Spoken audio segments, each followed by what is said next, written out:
That's what they are. Clearly, something ain't right. All right, we're live, so we're gonna go ahead and once I know everything is good on the audio, we're gonna go ahead and get started. I don't know where Bills is. I thought he'd be here by now. All Once I right, I just know everything. kind of just put it out there just now. I just did it Oh, real quick. I was like, "We are live." all right, cool. Good.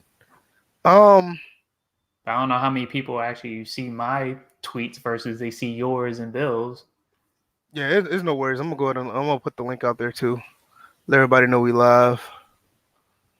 Uh, episode 95. Still in the kinks. Trust me, man. Today hasn't been a bad day. I just knew I had to step out for a second. I was getting home a little bit late, so I had a couple things I had to do. Um, Nevertheless, we're starting 15 minutes late. I got your bottle, baby. Hold on one second.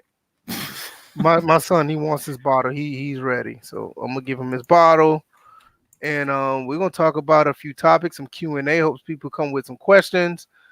Um, we want to talk about this Death Stranding, an NFL team in London. That's seemed like been a hot topic for the past day or so. And Yeah, I would think Death Stranding that I'm gonna eventually post an article by tomorrow about it, but yeah, we need to talk about that about your blogs that you're starting and all the feedback that you've been getting. It's pretty interesting on that as well. So nevertheless, like I said, it's episode 95 of the first Framerates Podcast. Myself, VF Baller Bills should be here shortly. DJ 81 is here. Same old, same old. You know what we do? We talk about sports and sports gaming. Got my son here with me. He's okay, gonna be Bill should be coming in. He just sent the okay. He said he's on his way. mm, Okay. Nevertheless, we're gonna go ahead and just get started. First and foremost, if you haven't already, I know I haven't talked about this in a while. iTunes and SoundCloud. If you can't check us live, you can always check us on those avenues where you can listen at your leisure. Always a good thing to do when you have other things that are occupying your time throughout the week until we come back again. So it's always a good sign to go ahead and subscribe on those ends as well. Anything else? Let's say intro champ. Yeah, we're still doing the intro champ thing. Go ahead and if you need your ads, not ad, but I'm sorry, intro for your videos, click the link down in the description, and they have some pretty good intros for your videos. I mean, for some reason, a lot of people don't do many videos anymore. It's more live streams, and they do a little few things on Twitter, little quick videos and get their point across, or you do what DJ do now. Like the thing now is like vlogs. Blogs. People are going back to reading. That's good because some people can't read, so it helps. Um, no, nevertheless, DJ, how you been, man? Man, I've been good. Like I said, the first blog went out. It was just a little intro for those that were quite familiar with a little bit of my background and stuff like that. So, and also let you guys know what direction I'm going in. So I see the chat populating a little bit. I see Obi-Wan Watson, who also is vlogging. We're now kind of joined at the hip since this World Series ended. We've kind of been like on that same wavelength as far as with writing. He went back into writing for his blog, and he's got some good stuff. So I would, along with checking my site out, and hopefully I'll give VF the link to put in the description, Yeah, and do that. I'll post it at some point. Also check out Obi-Wan Watson's blog. He also, I think it's not just him by himself. He also, I think there's another person there too, and I don't know if it's two, maybe more people, but they have a blog page going. So I would encourage folks to check them out as well. And anybody else that's interested in getting into blogging, I know it's kind of like going backwards, but in a way, sometimes taking a step back can propel you further forward than you think. Yeah, listen, it's an old avenue that people are starting to get back in, and like I said, it's a good thing because nowadays a lot of people just see things visually and they just react on it. Actually, like reading a blog actually takes time. You actually understand someone's thoughts, what they're thinking about. they're always thinking about. I mean, not only that, it makes you think about what they're coming across with, and it expands your mind as well. So it's a lot different than what we've been doing for the past few years, when a lot of people just want to get something for a bunch of clicks and likes because somebody says something for the next 5 seconds on a little clip. It's actually it's more in depth, and I encourage it. It's one of the reasons why we do this podcast, because I mean, I don't have a problem sitting there typing and making a blog, but I'm a more of an audio person. I like to talk and speak on my mind. So if anything, I rather do like vlogs. So as a matter of fact, I've been doing a few of those on this channel, unofficially, not even knowing. But it's I think those two avenues are very, very useful nowadays, because everybody has a microwave mentality when it comes to looking at stuff, and it just dumbs everybody down. Nevertheless, everybody in the chat, Ravens Nation, Obi-Wan, Spec Poo, I thought I saw somebody else as well in the chat. Rome Rush, what's going on? And let's get to Bill's intro. Bills, how you been? I've been busy, man. Yeah, I've been busy. I don't really have anything else to say. I've been busy. He's just been busy. All right. For me, I've been playing, just been playing games, working, being a father. Got my son here with me, so we got 4 members of the podcast today. Ain't that right? You got something to say? Want to say something? Huh? You just want to grab the headset? Oh, okay. All right. Don't put it in your mouth. Just okay. Other than that, we're just here, and we're going to talk. Not too many things as expected happen throughout sports. Nothing, nothing real major happened. I mean, I know a lot of people talking about the NFL teams going to London, possibly. I think that's pretty interesting. I think that'll cause a bit of discussion. Anything you guys got in the chat, Q&A, please put your questions up. We'll post them on the screen, and we will. Beck already has one. He already has one. Oh right, yeah. I think he has a couple of them. I saw that. But we're gonna talk about those, and we're gonna talk about this Death Stranding. I know me and DJ's been going back and forth with that. How people have been receiving the game, and my issue with the game is not necessarily the game itself. It's just when people who want to play the game, but they're being influenced by other people not to play the game. And that's just not just Death Stranding. That's just in general. I mean, don't take this Twitter, being a follower of something on Twitter, literally. Do things that you honestly want to enjoy to do and play these games. But we're going to get into that later. First, I guess we can piggyback on the end of last show. We can talk about the picks that we had, and we can discuss those real quick, and then we can just jump into Death Stranding. But before we do that, let's look at a few of these questions. What was the first one that you saw? I'm not talking about the Popeyes chicken sandwich. I'm sorry, Pooh. I have nothing to say about that. That's a bit of foolishness. I think they crack cocaine in those chicken sandwiches anyway. I mean, let me tell you something. I just put it in. Me and my wife had one. Was it yesterday or the day before? And we were unimpressed. I mean, we will just go back to Chick-fil-A. I'll just leave it at that. Another question that Pooh put up. He said, will there come a point where people on this podcast will be given the opportunity to be on the podcast? Yeah, absolutely. No, I'm not sure. I think Bills, was it you and I talking about that at one point? Yeah.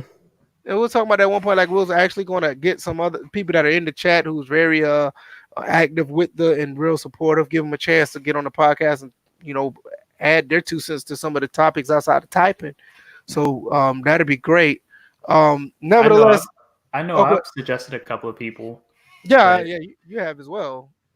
Yeah, I'm like, I know right out the back. I know Obi-Wan would be nice to bring on if he's available. So I mean, Obi-Wan, obviously, Swaggy P, who came in late last week, he's been invited on the podcast ever since I was on his podcast, but he's been MIA until that day. So I really want his thoughts about what's going on with Live 20. But speaking of threw it out there. I was about to say, speaking of MIA, NY Kia. That's another topic for another day. We already know how we feel about that one. So Bills, you got just put the stiff arm out there on us, like right. So Bills, you got the scores up, or yeah. All right, so I know it's another topic I was supposed to put up, but we'll talk about it while we go. All right. Dang, this is half of the season already over. So the first game was a Thursday game. None of us predicted this one, but the 49ers beat the Cardinals 28-25. The 49ers almost gave this one up. Yeah, the way I look at it, it looks like the Cardinals are starting to find themselves a little bit. I don't think necessarily on a way to like they're going to be winning games. Okay.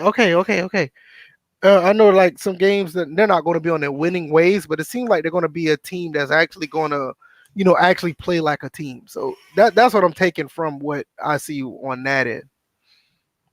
Yeah, I mean, but I mean at the same time, you just look at the 49ers and you see that, yeah, they pulled out the win, but to be completely honest, they're just a bit overrated to me. I just still don't see it the way everybody else sees it. I mean, everybody's trying to ordain Jimmy Garoppolo. The motherfucker has 15 touchdowns and 7 picks.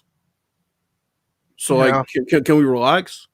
Like, I don't see it. But you know how that is.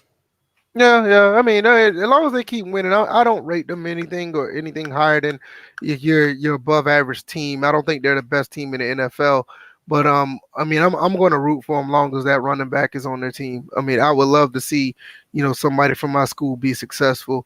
I can really care less with Kyle Shanahan. I mean, he's basically the reason why the Falcons don't have a ring. But that's another story for another day. DJ, you got any thoughts? I was wrong. Basically, all I got for this game. I don't think I think they showed it on TV. This is the Thursday night game, right? Yeah. So I didn't really check it out that much. I wasn't really. Well, we were doing the podcast, right? Yeah. But but even so, I'm like, I can multitask. Right now I got the Montreal Canadiens and the Boston Bruins playing on TV. I'm listening to music through my desktop. So it's just like that. Out of all those things that was going on, obviously that didn't pique my interest. Right. So. Ravens Nation, that's a lie. That first comment, but I'm gonna get to that. I see you're riding high off your win, and that's fine. But I'll bring you back down to earth in a couple minutes. Speaking man, of don't do that to that man. Don't do that, man. Let that man have a W, man. No. I like being based in reality. No. Hold on. I'm with Bill. There's reality. No. Wait a minute. Let the man have his, man. Come on, give the man a week. Y'all trying to go. Y'all want to jump on people in the chat. I'm not jumping on anybody. Let the man have his week, man. The man, they won the game. You know that. We're gonna wind up talking about the game anyway. That's gonna be fun, but that don't mean you gotta jump on that man. You ain't gotta jump on that man. Who said we were gonna jump on him? Y'all just said that y'all going. You bring him down to reality, trying to jump on that man. Bringing somebody down to earth is attacking them. Hell yeah! Let that man chill for a week, man. Let him chill for a week. Stop being a snowflake. You gotta understand. Y'all gotta understand. These W's from Ravens against the Patriots is far and few. Let the man get one. We all know what it means, though. First off, you gonna stop being Captain Save a podcast listener. That's first off. and secondly, why I gotta save him? Because y'all jumping that man, like you said. We didn't jump him. We haven't even said anything yet. I'm preventing that shit. Let the man get a W for the week, man. Man, I wasn't even gonna bash the Raven. We'll get to it because Pooh asked about it anyway. So the games we did predict. The first game was the Jets and the Dolphins, and God, the fucking Dolphins. Well, I knew Dolphins were gonna win that game. I knew 26-18. Ugh. I knew they were gonna win. Something told me they was gonna win that game. That's why I picked them. Ryan Fitzpatrick, 24 for 36, 288, 3 touchdowns. Sam Darnold against the fucking Miami Dolphins, 27 for 39, 260, a touchdown, and a pick. Le'Veon Bell got the ball 17 times, 66 yards. Jamison Crowder was the leading receiver, 8 catches, 83 yards. Hey, Jamison Crowder. Dolphins put up 21 points in the second quarter on these dudes. I ain't got nothing else to say. I just knew the Dolphins. It's an embarrassment. Crashed. It's an embarrassment. Adam Gase was never the guy. It's just continuing to show that he's not the guy. That seems like a common theme across the league this year, but we'll get to that a little bit more. Patriots and Ravens. I felt funny about picking the Pats in the first place. I turned out to be the only one to pick the Pats, and if I remember what I said, I think I just said somebody has to be a homer, so it might as well be me. So I picked them, and egg is on my face. Not really, but whatever. We'll get more on that game. We're not really going to review it too much on my end. No, we can go ahead and get into it. This Yeah, fine. we're already here. Yeah, you can go ahead. We're gonna wait until this game. I mean, my thing is, I'm not a believer of the Patriots offense. I'm just not. I'm not saying it's bad. I'm just not a believer of it. If you I don't know what else they have to show you, VF.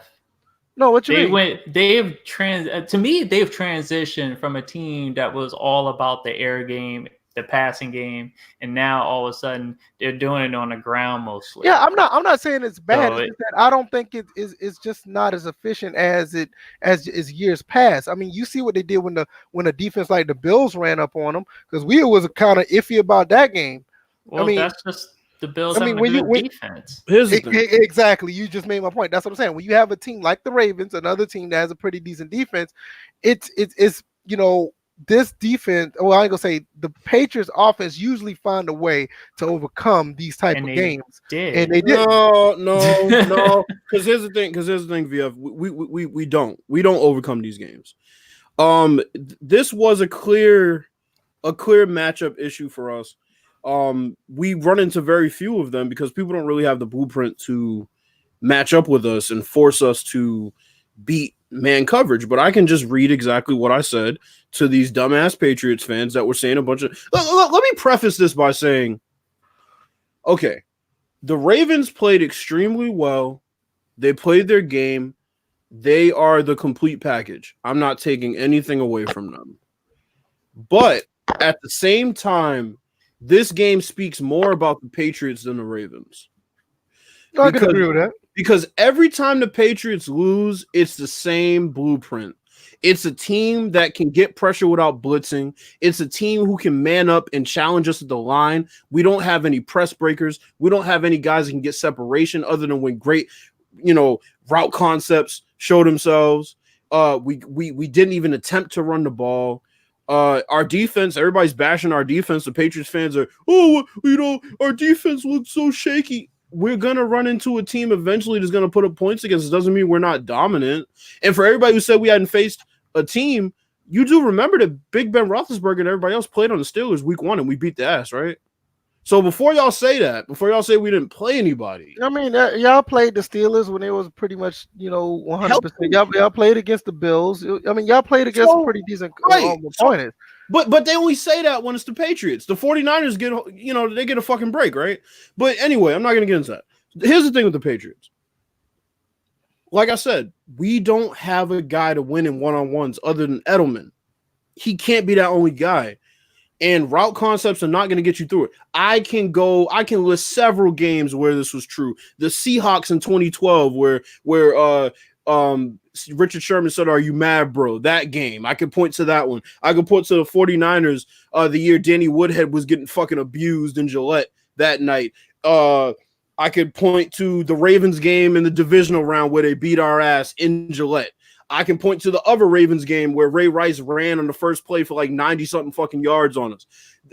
When we face teams that can do these things, of course we're going to have issues because everything is predicated on number 12.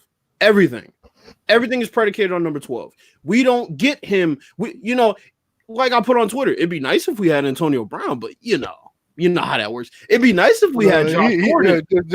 Antonio Brown would have still been playing if he wasn't intimidating people. Okay, it would be nice if we. Okay, but what about Josh Gordon? Well, they put him on IR. I don't know if that's anything. They put him on IR, and he wasn't even that badly hurt. And then they fucking waived him. Yeah, that's. I don't think that's. I don't know what was this. They're clowns. That's what they brought Mohamed Sanu in, and they just slid him out the back door. Basically, that's what it seems. So that's what I'm saying. It's like, I laugh and I just look at people who act like the world is automatically coming to an end when the Patriots lose. And I'm like, we've seen this story before. The only difference is the league has gradually caught up to us, where the West Coast offense and having a bunch of fucking auction lot receivers, that shit don't work as often. You're finding teams that have the blueprint a bit more often. So that's the real issue that people need to look at. They need to look at after Tom Brady leaves, which will be this year, by the way. So I can't stand these Patriots fans who it's either one or two things. Either this loss doesn't mean anything, according to them, or this is the worst loss and we're done. And I told you this was going to happen. It's like, it's one loss. We lost to a good team. I mean, yeah, I agree. It's like we're not going to play the Ravens every week. Hell, we might dodge a bullet like we tend to do, and we might not play them in the playoffs. Hell, we ran into the Jaguars last year and 2 bullshit penalties in the first half basically won us that game because we were going to be down 21-7. People don't remember that. So, all in all, I just think people need to look at the Patriots with a different set of glasses because they look at them as either the hated team or the loved team, but they don't look at them. They don't look at them objectively, and that's the issue. And they're one of the few teams, the Cowboys being another one, where folks can't just look at them objectively. They have to look at them through the lens of bias, and that's the issue. And that game with the Cowboys and Giants, that was funny as hell. Yeah, we're gonna get to that because my fantasy team wasn't very happy about that. Neither was I, but we'll get to that. Yeah, I didn't catch that game. I went to bed. What's the next game? Well, wait a minute. I didn't say my piece about this about the Patriots. My father hit me to this. I'm like, for the Patriots, okay. I'm like, me personally, I'm glad they lost, but even though because I chose correctly, me and VF chose correctly, but the thing with Belichick is that that's just more game tape that he can watch on Lamar Jackson. He knows there's going to be a next time down the road. So yeah, you lost, but now you have an expanded playbook to look at from the Ravens. Yeah. So sometimes you win by losing. In the grand scheme of things, yeah, I can see that. It's all about the big picture when it comes down to it, because those teams are probably going to see each other in the playoffs, and I believe it'll be a different story. It would definitely be a different story. I mean, we have 3 linemen out. Mm-hmm. We've had injuries in the receiving core. These dumbasses went and got rid of Josh Gordon. We have no tight end to speak of. Ben Watson's a fucking fossil. Yeah. So it'll be different. It'll be different. But the next game was the Texans and the Jaguars, and this was a complete blowout. 26-3 Texans. Gardner Minshew had one of his worst games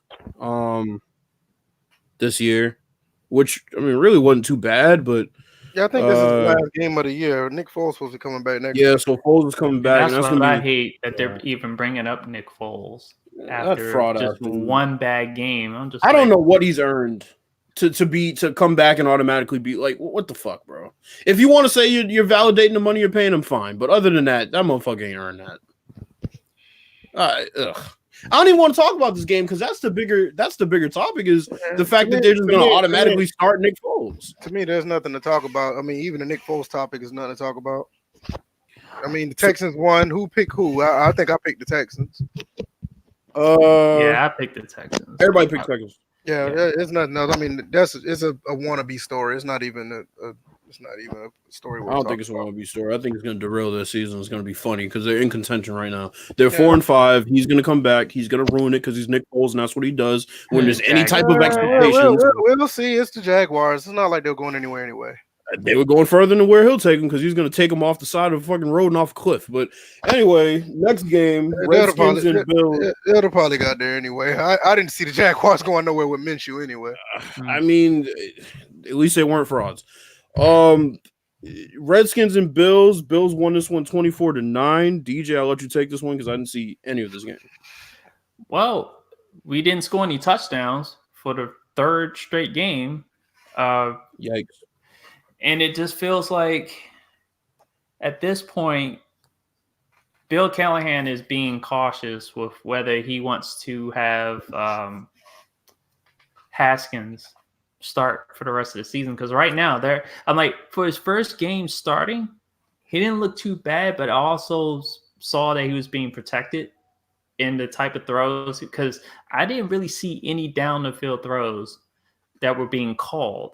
I'm like, they may have been, I don't know if they were called and he just checked down or they were designed to be short anyway. So I'm like, Adrian Peterson looked good. The defense was okay up until later in the game, which is usually around the same time that they tend to falter.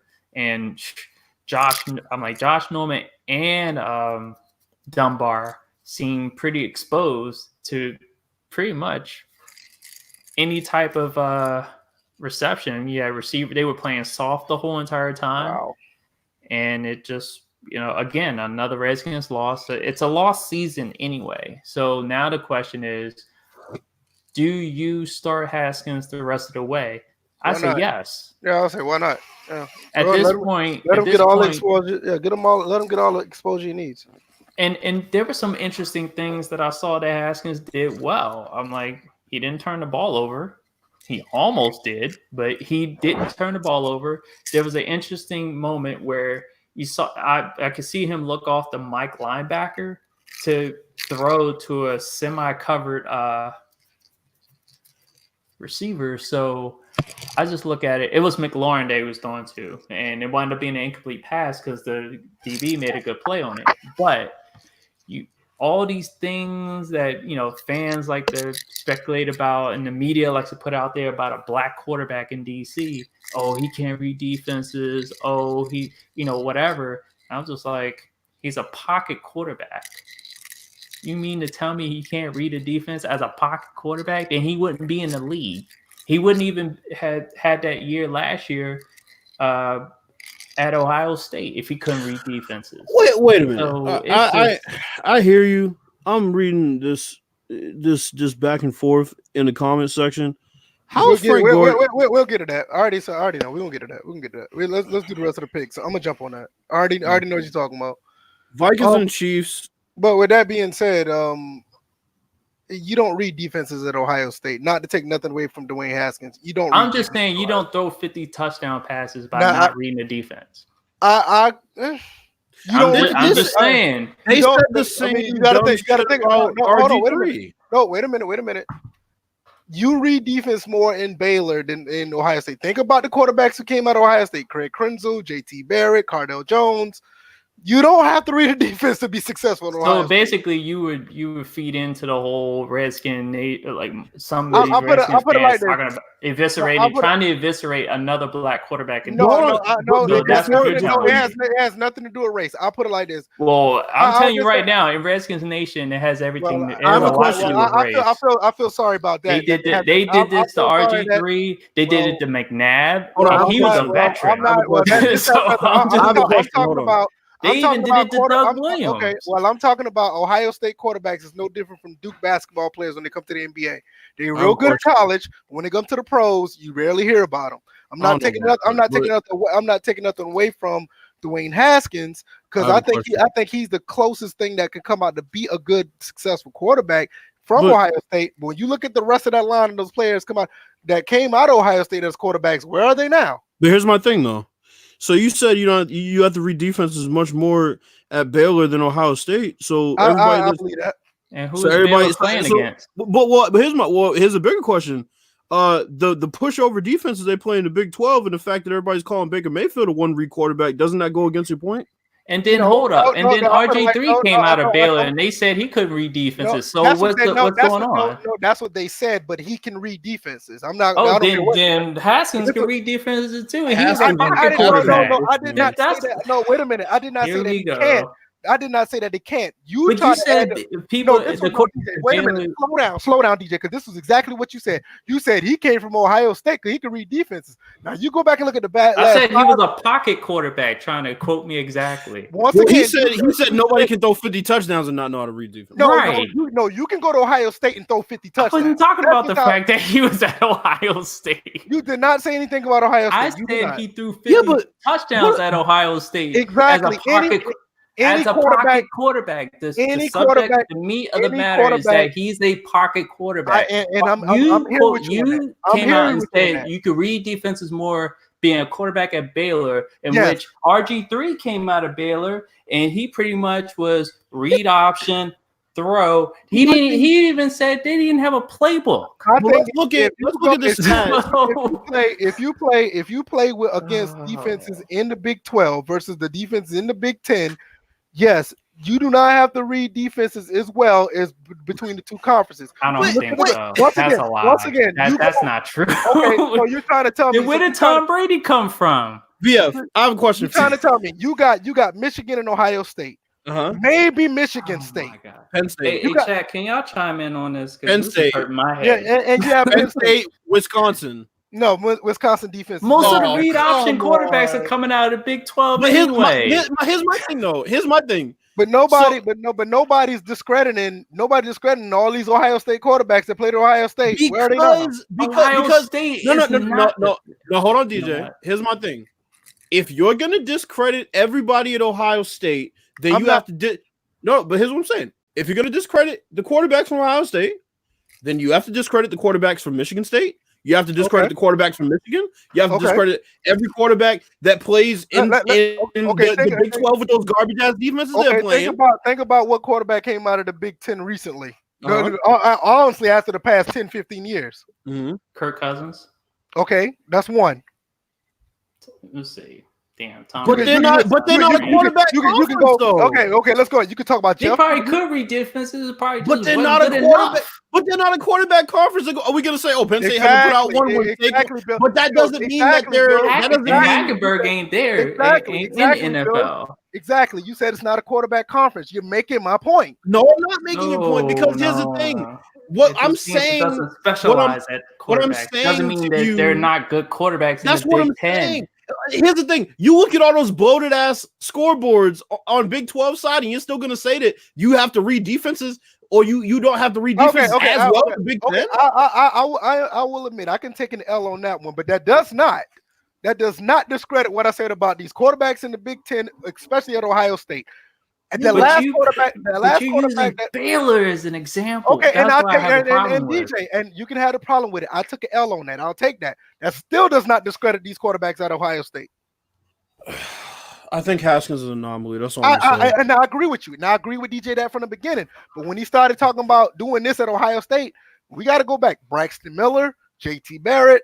You looking at Cardell Jones. But we can't wait. Now I knew you were gonna bring up Cardell Jones. We can't bash Cardell Jones because Cardell Jones is sitting behind Phil Rivers. No, Cardell Jones. Actually, Cardell Jones is in DC. Well, he was sitting behind defenders in the XFL. Behind Phil Rivers though. So it's like we never knew how good he probably left because he wanted an opportunity to play. He's not gonna play behind Phil Rivers till the day Phil Rivers retires. I'm not saying anything bad about Haskins. I think Haskins is the best quarterback that came out of Ohio State that actually can do the job like DJ want him to, being in the pocket. But you're looking at a Terrell Pryor, you're looking at JT Barrett, you're looking at a Craig Terrell Pryor's QB career was cut short by the fact that they transitioned him to wide receiver. And he played pretty well. I'm not saying that he didn't, but you look at the plight of these quarterbacks, they're not.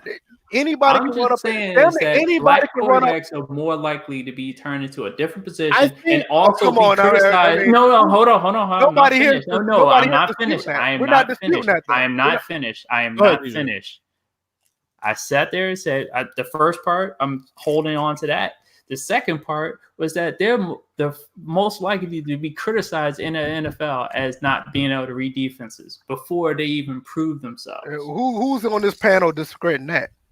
But okay, this is what I'm saying. That's the situation that's going on with the Redskins, with the local media, and the fan base. Is that they're doing the same thing they did to RG3, the same thing they did to Donovan McNabb, the same thing they did to Jason Campbell, the same thing they did to Doug Williams. Rodney P got a pass because he was a backup quarterback. They continue to do this because most of the media outlets had this stereotype about black quarterbacks still, and it's antiquated. My issue is, at the end of the day, that a lot of these quarterbacks in all conferences come out looking and smelling like roses, and then they get to the league, and that's not where it's at. Now, I think the quarterbacks that are the best, if you want to look at a conference, is the Pac-12. They play against legitimate defenses. Minus USC, but I mean, outside of Carson Palmer. Pac-12. I mean, the Pac-12 also had a decent career up until he got hurt. The Pac-12 has had a pretty good factor. They've been a pretty good factory of pro quarterbacks. I think honestly, I think the Big 12 has some good quarterbacks. The Big 12 has some good ones, but I'm saying Pac-12 and Big 12, definitely not the SEC. I can't see it. The SEC, you got to go back to what 07 for them to be really looked at as a factory. No, not of really. quarterback? Not really. I mean, you had Matthew Stafford, and that's about it. So it's not really a factory.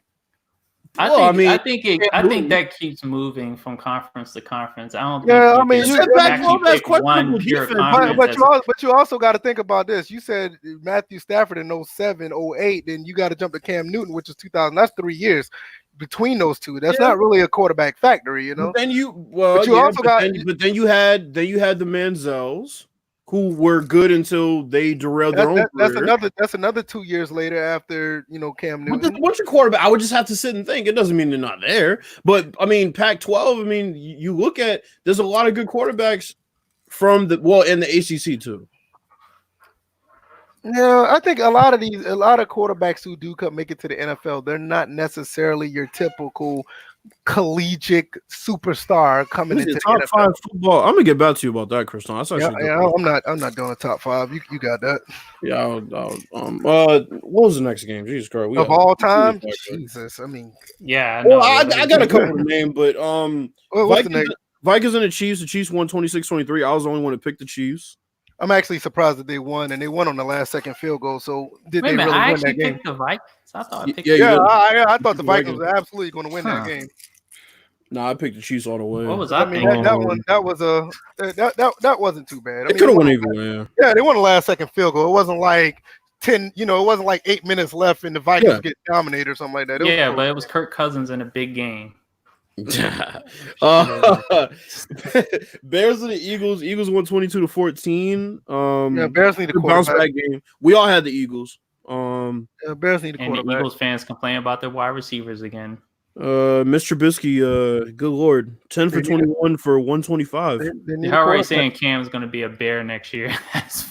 Why does Mr. Trubisky's stats always look like he ran into a sim gamer online? And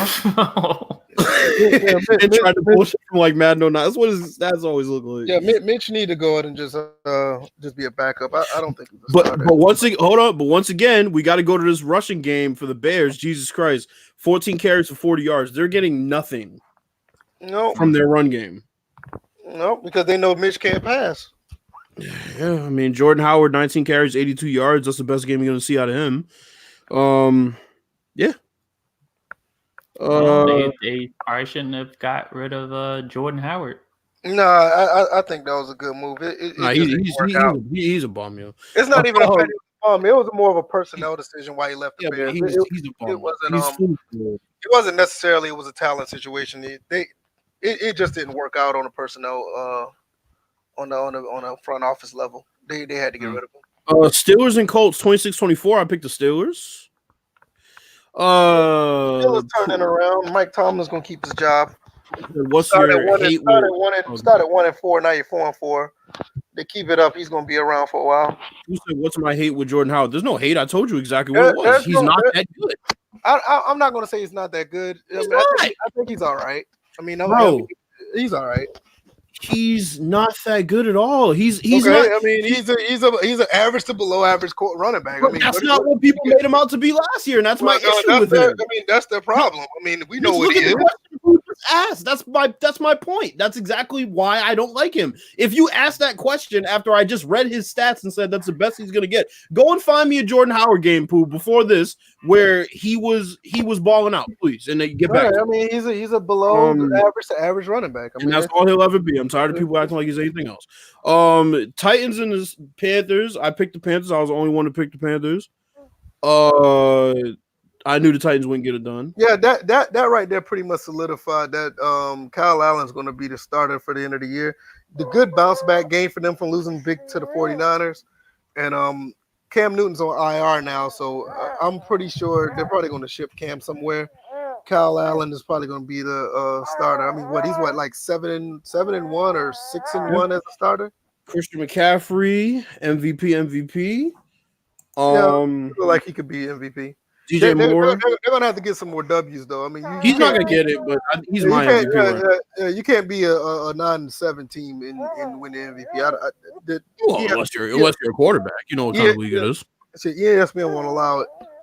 Well, you know what kind of league it is though. If he's a quarterback, it would be fine. But Derrick Henry, 13 carries, 63 yards, touchdown. Ryan Tannehill, 27 for 39, 331, 1 touchdown, 2 picks. I mean, just paint by the numbers type stuff here. Lions and the Raiders. Raiders took this one 31-24. I'm actually Everybody picked the Raiders.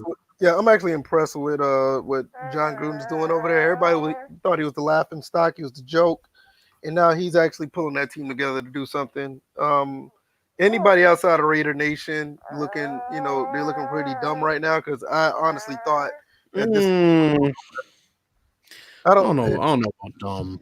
Yeah, they're looking pretty dumb right now. I don't know about dumb. Nobody thought they're going to be this good, and if they say we definitely called they would be fair to Midland. No, I thought they were going to be trash. I'm not even gonna lie. Well, I know I called they would be 8-8 about. No, not even close. I was more like 6-10, 4-12. I really thought after you gave away all those players and those picks, I didn't think he was going to do any good. I thought they were basically tanking and trying to be good in Vegas. Nobody's talking about the Khalil Mack trade. I mean, nobody's talking about the Khalil Mack trade because it's not really relevant. Right. Like, what are we supposed to talk about with that? I mean, nobody's how dumb they were last year with it. I mean, see, that's what I'm saying. Nobody's talking about the trade because the Raiders are actually somewhat successful. If they were like that team that we were talking about, everybody be like, why the hell did you? I don't think that's why, though. It was an indication of how stupid it was last year when they didn't have him. This year doesn't make up for that. It was still an idiotic move. Yeah, I mean, you could say that, but I mean, look at the players they drafted.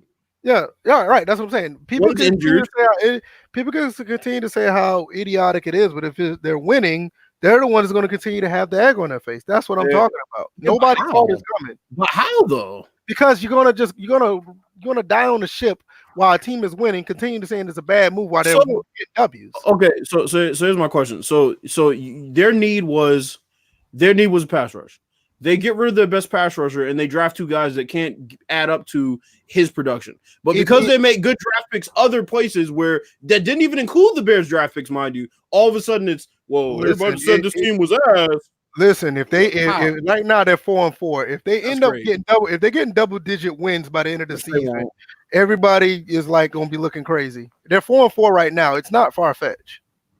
Look at the schedule it is. But Seahawks 140-34. I can't believe this went into overtime. I mean, Tampa Bay. Seahawks. And Tampa Bay is like one of those teams that sneak up on you. I didn't see it either. I'm actually surprised. So, yeah. I mean, Jameis Winston, he actually played pretty well. 29-44, 335, 2 touchdowns. Russell Wilson balled out. 29-43, 378, 5 touchdowns.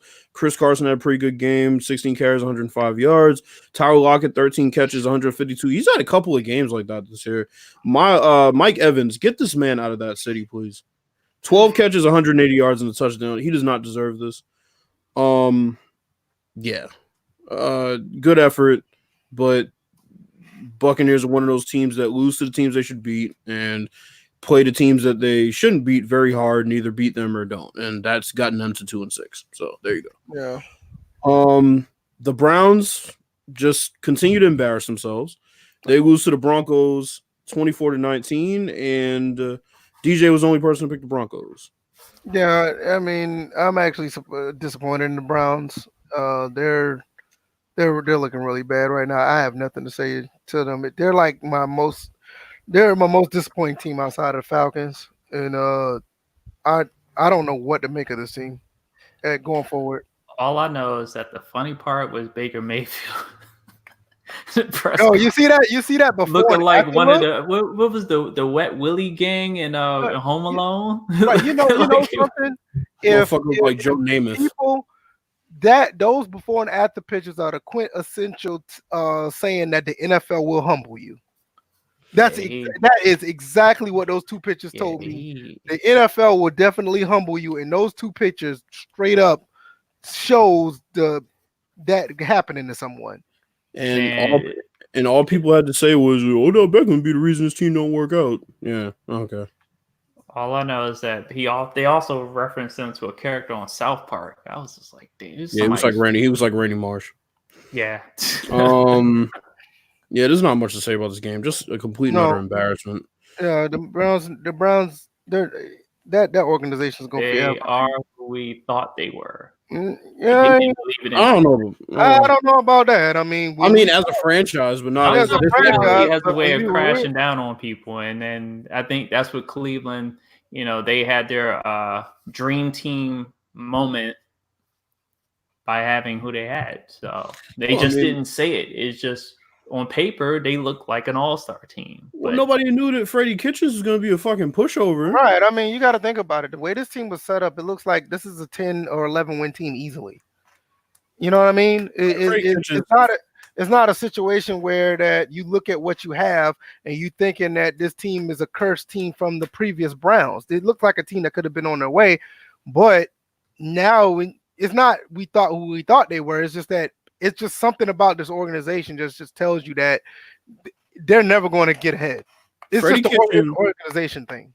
Freddie Kitchens was a head, not he's never going to get hit. Yeah, but Freddie Kitchens was a substitute teacher that the Browns wanted that wouldn't hold them accountable, and look at him now. Yeah. Baker Mayfield wanted a guy that wouldn't hold him accountable. You got it. Look where you're at. Right. And guess what? Freddie Kitchens isn't getting the blame from a lot of people in the media. It's Baker Mayfield. But the fans can see that it's Freddie Kitchens. That's the difference. Yeah. Pretty much. The last game, this was pretty surprising. Chargers won 26-11. That's very, very surprising.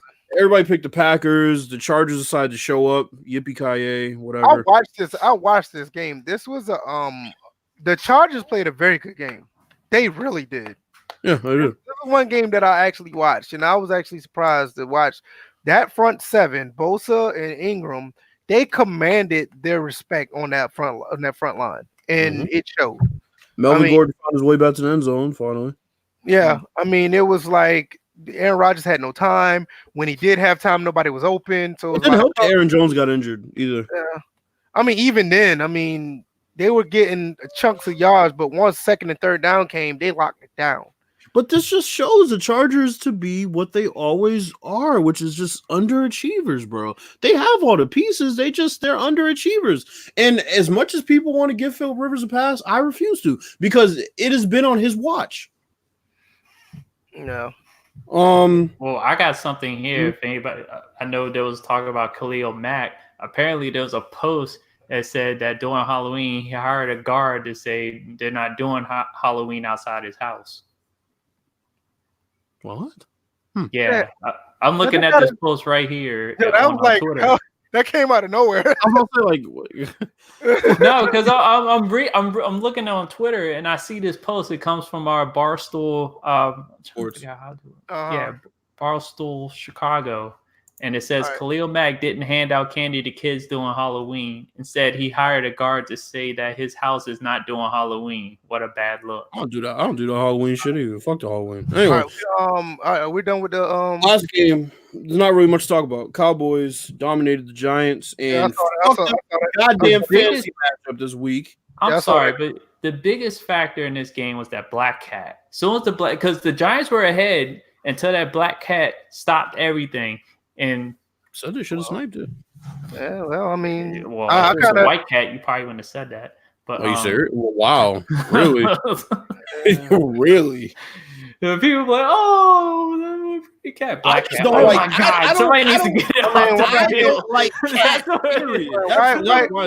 White cat, black cat, whatever. Yeah, cat. Either way, it was funny. It was funny, but I believe that was the curse for the Giants because after that, all of a sudden, in the span of 50-some seconds, the Cowboys scored twice and never looked back. So the Cowboys. That's what I said. Everybody's oh my god, it's doom and gloom. They lost the fucking game to the Jets. Big fucking deal. It's just like everybody. This is what goes back to nobody can view the Cowboys objectively. Nobody. Every win or loss is the greatest shit ever, worst shit ever. It's annoying. God, it's so fucking annoying. But that's it for the pick. Let's look at a couple of these questions. I'll sign the cat over Josh Norman, right? All right. Ravens Nation said, here you go. Ravens Nation asks, do you think that Frank Gore is a Hall of Famer? Me personally, I don't see it. Despite his career success, I don't see him as like. You got to understand that he's about to surpass what Jerome Bettis' most rushing attempts. He's already like top 5 in rushing yards. Yeah, that's what I'm about to say. You know what I'm saying? And I mean, there's no doubt that those two things alone, he's going to be a Hall of Famer. I mean, you don't get. I mean, you got to understand the way to look at the running backs nowadays. You got Christian McCaffrey, you got the Alvin Kamaras, you got the Dalvin Cooks, you got all these running backs who actually catch out of the backfield now. You're not going to have running backs that get these type of rushing yards, outside once Frank Gore and Adrian Peterson leave. You're not going to have these guys who have 12,000, 13,000, 14,000 yards rushing. Frank Gore and Adrian Peterson probably the last two that you're going to see in a long time. So absolutely. No. We're not doing that bullshit.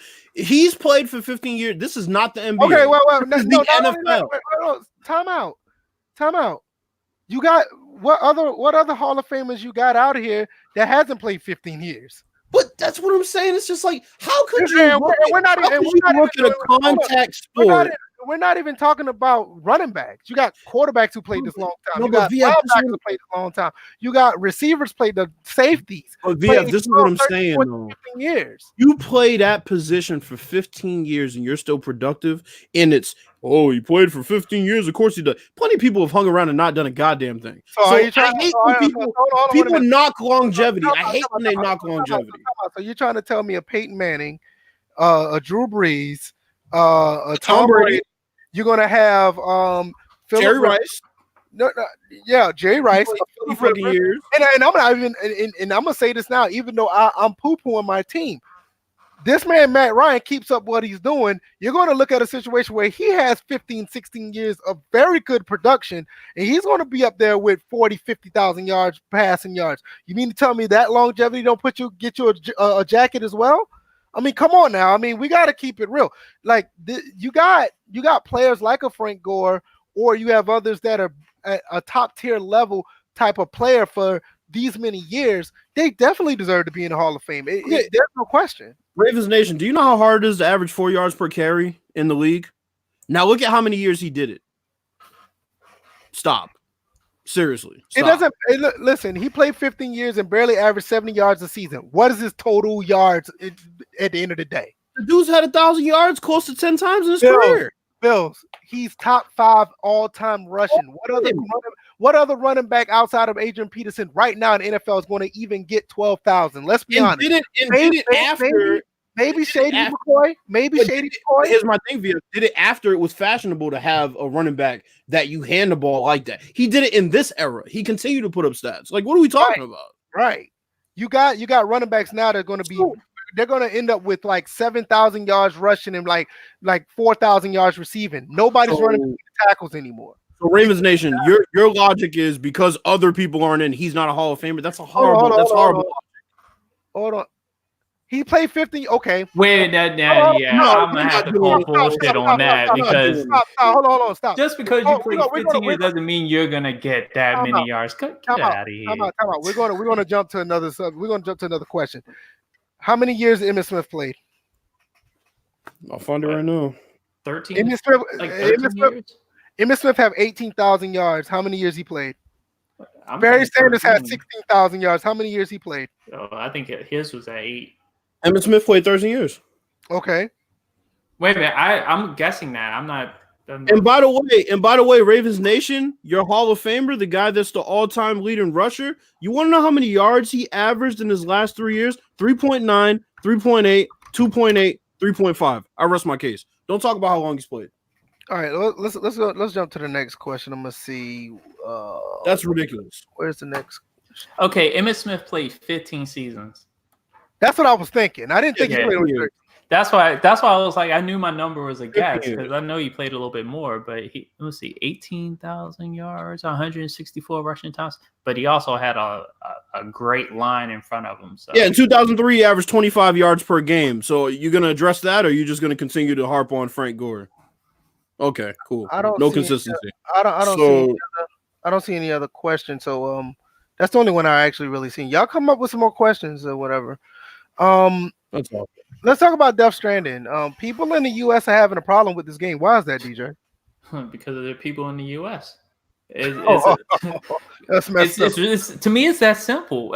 Simple. I've been sitting here reading all these scores, reading the descriptions of these scores, and I've been seeing the outrage that's been coming out, and I'm looking at it like the American audience is not for Time that. out. Yeah, I saw it too, bro. I saw it too, bro. Time out. I saw it too. Hold on. Bills, who is Leon Let? I have a question. Have you heard of Larry Allen yourself, Raven? Yeah, who's Larry Allen?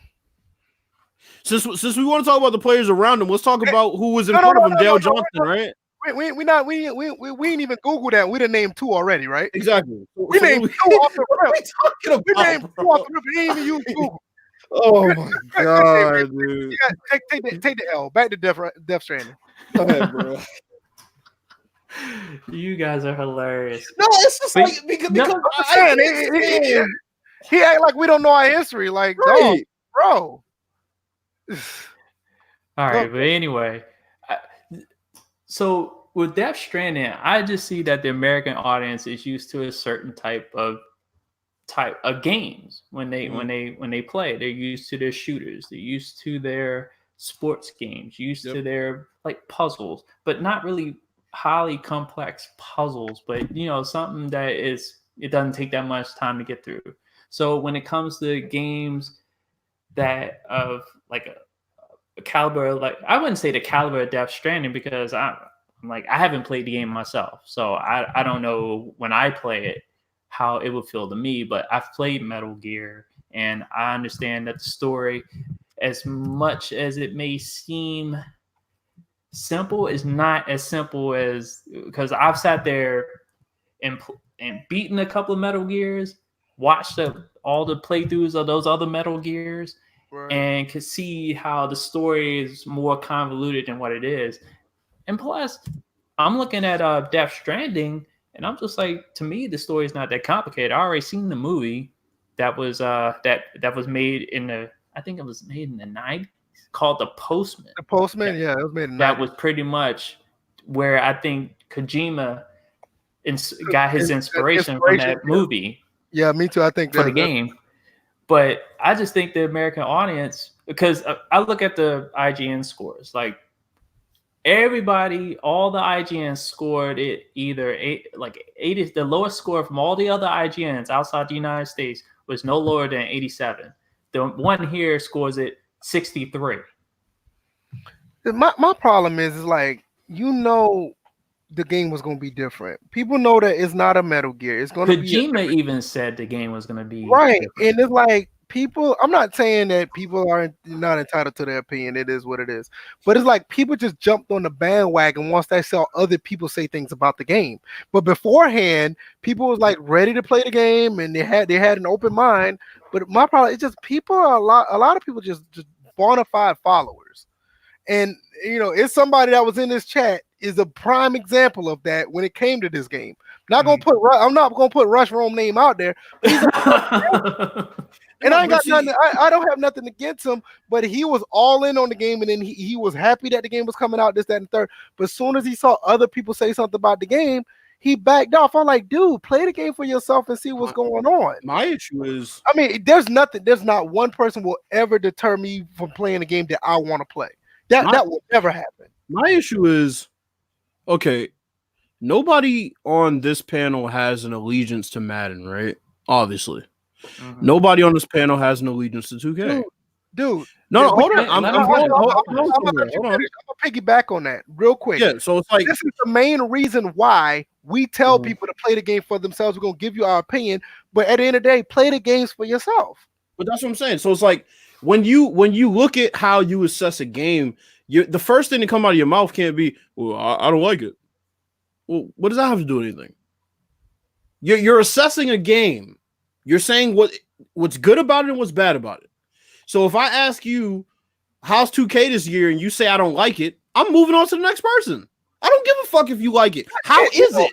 And you know what? I'm gonna back up on that. I get where you're coming from, but I want somebody to give me a real reason why they don't like a game. That's what I'm saying. That's what I'm saying. It's like I if I was to ask y'all how like okay, if I was to ask DJ how the division was, I know for a fact he wouldn't say, "Well, I like it." That doesn't matter. It doesn't matter if you like it. I want to know what the game does well and what it doesn't do well. So DJ would say the defense is really good. I think Rome finally caught on to what we said. That was all you, bro. Me and Rome already went back and forth about that. Man, it's nothing but love, man. But I saw you go down that path, man. I'm not saying you bandwagon following, but you saw a couple of reviews and fell back. You fell back after you saw some reviews. You didn't even try to get the game for yourself, man. I went back and forth with him about this. I'm just like, bro, you can't trust everybody's opinion just because you see a bunch of radical opinions about a game. It don't matter. It don't matter, bro. If you really want to play that game, bro, it don't matter what nobody's gonna say. Yeah, I'm dead ass. Look, I look at it like this. I have No Man's Sky. That game was ripped to shreds. Prime example. From the very beginning. Perfect example right here. And I sat there. I followed the news leading up to the game.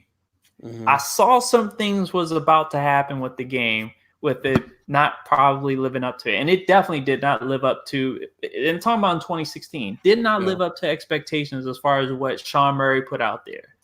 And you know what happened? I watered down my expectations to match what I got out of that game. My whole thing was, okay, I want to explore the galaxies. I want to do this and do that. Good. There's a game that does that. Now, it didn't have everything that they promised initially, but eventually it got to that point where my patience paid off. But I didn't automatically, turn away from the game because it was a game that I wanted to play. And it didn't matter to me what anybody else said or whatever. But the reviews were low, so what? Yeah, we're talking about Death Stranding right now, and I get it, Rome. I mean, you was on the fence about it. You made a video about it.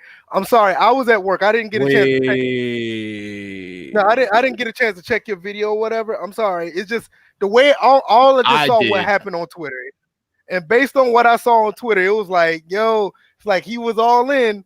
And then I saw that tweet. He said, "Man, I got my confirmation based on a couple of people." But you know what? But that's what I'm saying. Rome said I have my confirmation. I'm seeing these reviews, and boom, I canceled my pre-order. That's what got me. I was like, "No, Rome, nah, I know you didn't do that." But and that's what happens when you go to a special somebody's channel in this community and try to figure out whether to buy Madden or not. But here's the biggest problem I feel with the whole overreaction, the whole canceling pre-orders and stuff like that with Death Stranding is that these type of comments are reserved for horrible games. Yes, like Homefront Revolution. That game, Death Stranding, does not deserve that type of game slander. For a game that's, I think right now is Metacritic, it's averaging 84, which is exactly where Gears 5. And that's another game that I saw that was ridiculed. I ridiculed it only because a certain person took out a bet that it would be 90 or above and they lost. And that was the only reason I was in on it. Other than that, Gears 5 is a good game. Death Stranding is a good game. Why can't anybody just be happy with the game the way it is? So Rome, here's my question. You said the gameplay looked horrible, right? You said it's looked horrible for the longest, right? But you said the gameplay was the main facet that you look for, yet you were still on the fence and considering buying it. So that means that what swayed you was the reviews, correct? Because you're giving us all this information right now. I'm just going by what you're saying. But wait a minute, I got a question. So why would you pre-order it if you were on the fence? Listen, dog, about buying it. My thing is, I ain't trying to jump on nobody. I'm just going by what I saw on Twitter, and it looked like he went down bad on that. We got to stop with this. So we're potentially jumping on somebody. We're just addressing questions. I'm not saying we're jumping on them. I'm just saying it's like we have a platform where people can be challenged. Yeah, my thing is, and we can be challenged as well. Ain't no Hollywood rule here. Right. The way he went down on Twitter, that's what I. Up, But Doug. he said he made a video, and I didn't. While I was at work, so I didn't get to see the video that he made. But Yo, it seemed like he seemed like he was kind of influenced by other people, man. You know what, the Optimus Goob? You know what? You just reminded me of something. You know what? I can compare this to the Joker movie. Now, I had a lot of people that said, "Oh my god, it was so boring. They didn't kill anybody," and everybody else was like, "Oh my god, the storytelling was amazing." So that's what you get with Death Stranding. You want to shoot him up. Oh my god, I'm running in it. That's not what this game was about. So if you went into this thinking that that's what it was, of course you're going to be disappointed. What fears were confirmed? No, he said he had some issues about Death Stranding. He said they were confirmed based on what other people were saying. And I mean, it's okay. It's just, but it's just like I said, the game is different, and people are grading it based on what they're used to. That's not how you can grade a game. That's why I don't take a lot of people's reviews seriously about music. And I got into this with Rome as well. I don't take a lot of people's reviews seriously when they're clearly going based off something they're used to. They're not assessing the game based on the game as it is. That's the issue. Especially according to the American audience, because we're getting dumber and dumber every single damn day. We're out here stabbing each other over cutting in line for a pice of chicken. Man, let's not talk about that. Man, I'm just saying, it's just ridiculous that. Just like, give me a minute. I'm about to go lay KB3 down. I'll be right back. Okay. Yeah, it's like me and VF didn't say Rise Son of Rome is complete and utter garbage because the missions were repetitive. I spoke about the good things. I assessed them based on the total package. I didn't say, oh, I was bored. There were times in Rise Son of Rome I was bored. Do I regret playing it? Did I say it was garbage? No. I mean, but see, you know what, Rome? That's another thing we could talk about, DJ, is me and Rome had a discussion about that. How there are some games that are story-based, and there are some games that are gameplay-based. For example, I never went into Watch Dogs caring about the story because they were showing all of the gameplay mechanics. That's what they pushed. They told you 2 cents worth about the story. But at the same time, you have a game like Uncharted where the story matters. So when Rome says something like a story can't break the game, oh, yes, it can. Oh, yeah. Yes, it can.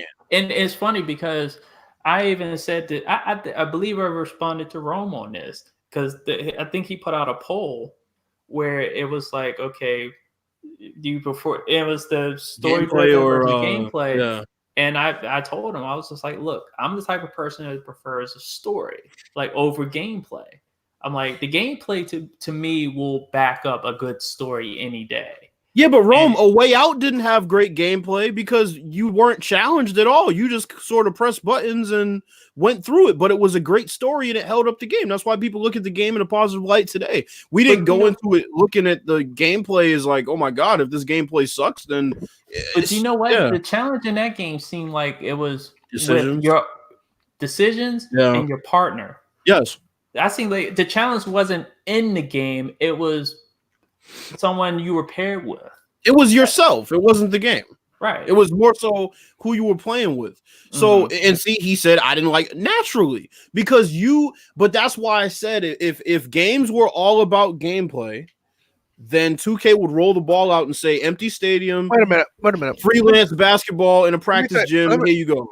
Let me tell y'all something. I'm an old school gamer. Let me tell you what the type of games that are based on gameplay and gameplay only. You get these games like a Dodonpachi, a Kaitana, what's the Mushi Himasama. Oh, you just lost a couple of people. No, they like, what? When you get these arcade shooters like a Raiden 5, or you get like straight shooters like arcade shooters, Life Force, Gradius. Yeah. Dino Wars. Yeah, those games are straight Super Mario Brothers. Yeah, those are gameplay. Even though Mario has a story, it's gameplay. Did when you play the story in Super Mario Brothers when they first played it? No. They would just smash. No. When they first played it, no. When they first played it, no. You're right. You're right. Smash mushrooms. you're right, but I'm just telling you that Mario has a story. I'm not saying that Well, people. yeah, it does have a story, but But when when you you look at first played Mario, were you worried about the no, story? no, it was not. But I'm just saying when you That's what have I'm these type of saying. games, like the gameplay, like for instance, if you play a Forza or you play a Gran Turismo, like these games that don't necessarily have a story. There's a lot of games out here that are just strictly gameplay with no story. I mean, you can even go back to the Sega Genesis days. I mean, you can look at like Outrun, or you can look at Space Harrier. Like these type of games just did not have, you know, it just was not about the story. You just played a good game that challenged your hand-eye coordination, and that's where the original term stick skills came from, because you had to learn. It's like that's not how it is. Like, not only is that not how it is anymore, but you can't base every game off of that. You can't base every game and say gameplay makes or breaks every game. That's not how it is. I mean, fuck, you gonna buy a $60 version of 2K with 2 teams and fucking, I mean, come on, they're playing shirts and skins in a fucking practice gym. I don't get it. It's like gameplay is not the end all be all. You have to look at the total package. For me, the things that are being said, and I've seen this repeated with a lot of games if you want to talk about these, I'm gonna call them influencers, but you talk about your content creators, your BGs, your Black Bonds, your Young Yays. I think Young Ye hasn't really said it, but it's just like you hear terms like walking simulator, FedEx simulator, delivery simulator. I'm just like, okay, we can go around and look at every game and call it a simulator of whatever. I think that is the biggest cheap description of any type of game to try to downplay the fact that it's not that game for you. I'm like, by throwing these things out there, you've in fact ruined it for a lot of other people that would have liked it otherwise. Because I believe they understand what it is too, but to just throw those terms out there for a game that you're not going to play, it's just disingenuous. I mean, that's what it comes down to, and it goes a lot into what your expectations are. I think Optimus Goop, what he put out, is like one of the best things that nobody really talks about, and they may not like it because it's not necessarily a game; it's more of an interactive story. But he said Heavy Rain didn't have much action, but it was one of the best games I've ever played. I totally agree with that. Heavy Rain is required. It should be required for anybody who picks up a controller. That is a fantastic game that should be played. I highly recommend it. So I'm with you on that. Everything's not necessarily about gameplay, and Heavy Rain is one of those games that's absolutely is actually up there with that statement. That's what I'm saying. You got to look at the whole thing, bro. You can't just say one element sucks so the whole thing sucks. That's not how it operates. I mean, we can look at every sports game and say if the content is not there, it don't matter what the gameplay looks like. For years, we've said that Madden, it doesn't really have major holes in gameplay. We're talking about substance in other areas. That's how you know gameplay is not the end all be all. Now, Ron just says the problem with their Stranding is I didn't know what to expect. When you look into a game, is the expectation based on what the game is going to give you or what you are already familiar with? I don't think nobody knew what to expect out of Death Stranding. I mean, me and DJ didn't really know what to expect until we saw the actual gameplay move, and we realized, like, wait a minute, this game is moving a lot like Metal Gear Solid. We didn't know. All I knew was it was creepy as fuck. I didn't keep up with it after that. But at the same time, just by seeing that, I knew it was going to be a different type of game that was going to have a lot of traveling on foot and not much just shoot 'em up, boom, here you go, here's another person to fight. That's not what it was, and I knew that going in. Right, and for me, when I started paying attention to the story elements that were being thrown out there, I was like, wait a minute, I've seen that, but it was like deja vu. I was like, I've seen this plot before. That's where I went back. I was like, yeah, I've seen the Postman. This is exactly what he was going for. So I was just like, you know what? Pooh put out there about Metal Gear Solid 4 That is another fantastic game. That game is a lot better than I thought it would be when I went to play it. Another game. If you don't play any Metal Gear Solid, I think that's one that you should play, even with all the cutscenes. But hold up. But with Kojima, you kind of have an expectation of what to expect because that's been in elements of all his games. And this just, to me, Death Stranding seems like a culmination of all the things he put in all these other games. I can work that to an extent, DJ, because when you can expect certain things from Kojima, but when you start seeing babies give you the thumbs up in the womb, and you start seeing people carrying packages, it kind of threw people off. I get it, but it was kind of a little bit. I'll give you another example. I wasn't really feeling the gameplay in Last of Us, but the story kept me playing because I sure as hell didn't like the gameplay. Well, my wife. I thought I was getting certain. Last of Us, I thought I was getting a smart partner AI. That's what I thought. Yeah, that's right. You came out of nowhere and hit that man with that brick. I was like, "Oh shit, this is the smartest AI I've ever played with." Then all of a sudden, I get like a retarded version of don't get me wrong. Don't get me wrong. I love the game, but there were times I had no choice. I had to play that game. Yeah. My wife was like in love with the game. She's like, when you come home from work, you're going to play this game because I need to find out what happens next. Last of Us is a prime example of a story that carries the game, not gameplay. Yeah, I can agree with that. It's a prime example of it. Yeah, I almost cried playing that game because it got to a point where it was like you got through all this tense action and then you came across a scene that like almost was like heartbreaking. So yeah. Anything else y'all got with Death Stranding? I'm probably gonna pick it up day one. I'm still interested in the game. I don't care what anybody else says about certain games. If I want to play it, I'm gonna play it. If it's bad, then I'll just take that L. But I think I'm going to enjoy it. You're not really taking an L, though. Oh, and by the way, all that chatter about WWE 2K, where'd it go after that patch? Well, listen, these patches that you're talking about. All I was saying. These patches that you're talking about with that game is nowhere near what these other games are. Folks jumped on me, and even that game, everybody just shut the fuck up now. Yeah, you gotta think about it. It's funny me. It's just hilarious. It's like I called it. Think about it. Look what the game was doing. This is not like the game that was like minor. You had people having seen damn ring. No.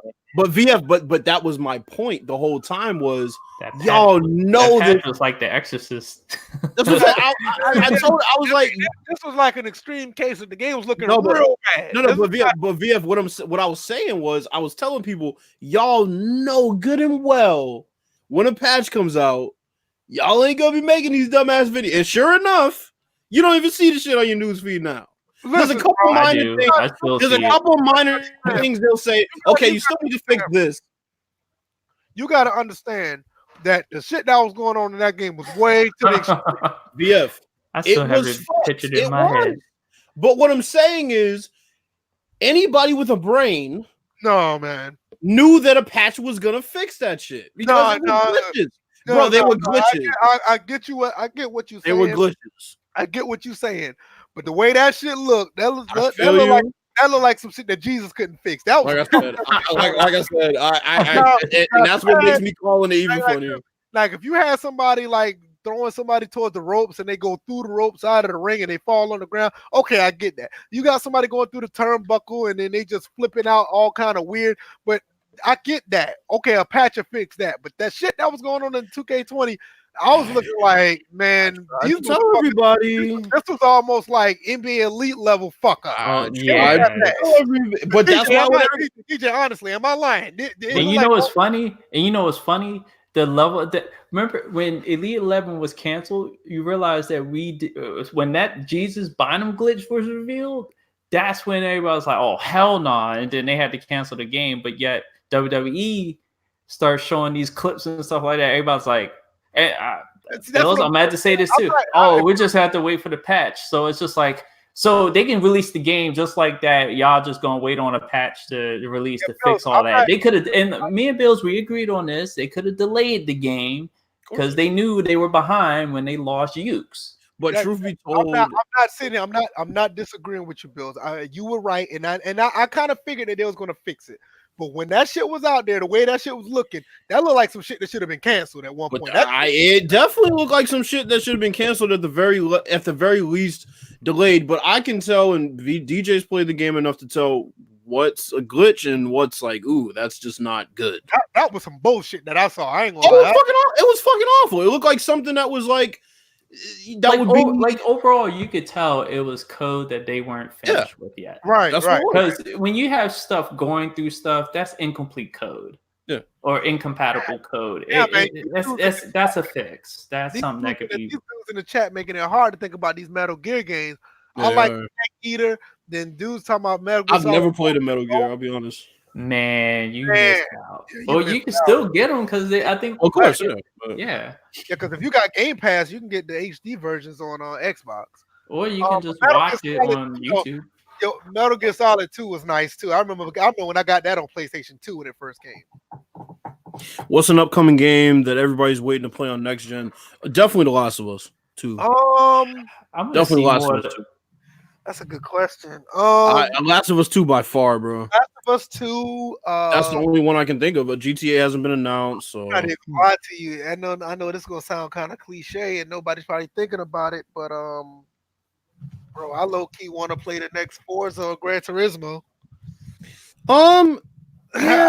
Yeah, I kind of dropped the latest Forza. I've been playing Forza Horizon 4, but not really so much motorsport, so it would be kind of interesting to see. But I just want a new GTA announced. That's really what I'm waiting for.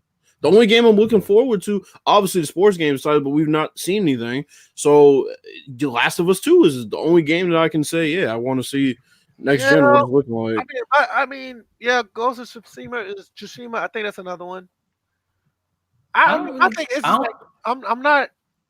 That game too, yeah. Ghost of Doug Thomas had a good one. Cyberpunk, yeah, but that's coming out this generation. I didn't see. I heard about it, but I didn't really watch any of it when it was on at E3. I didn't really pay attention too much.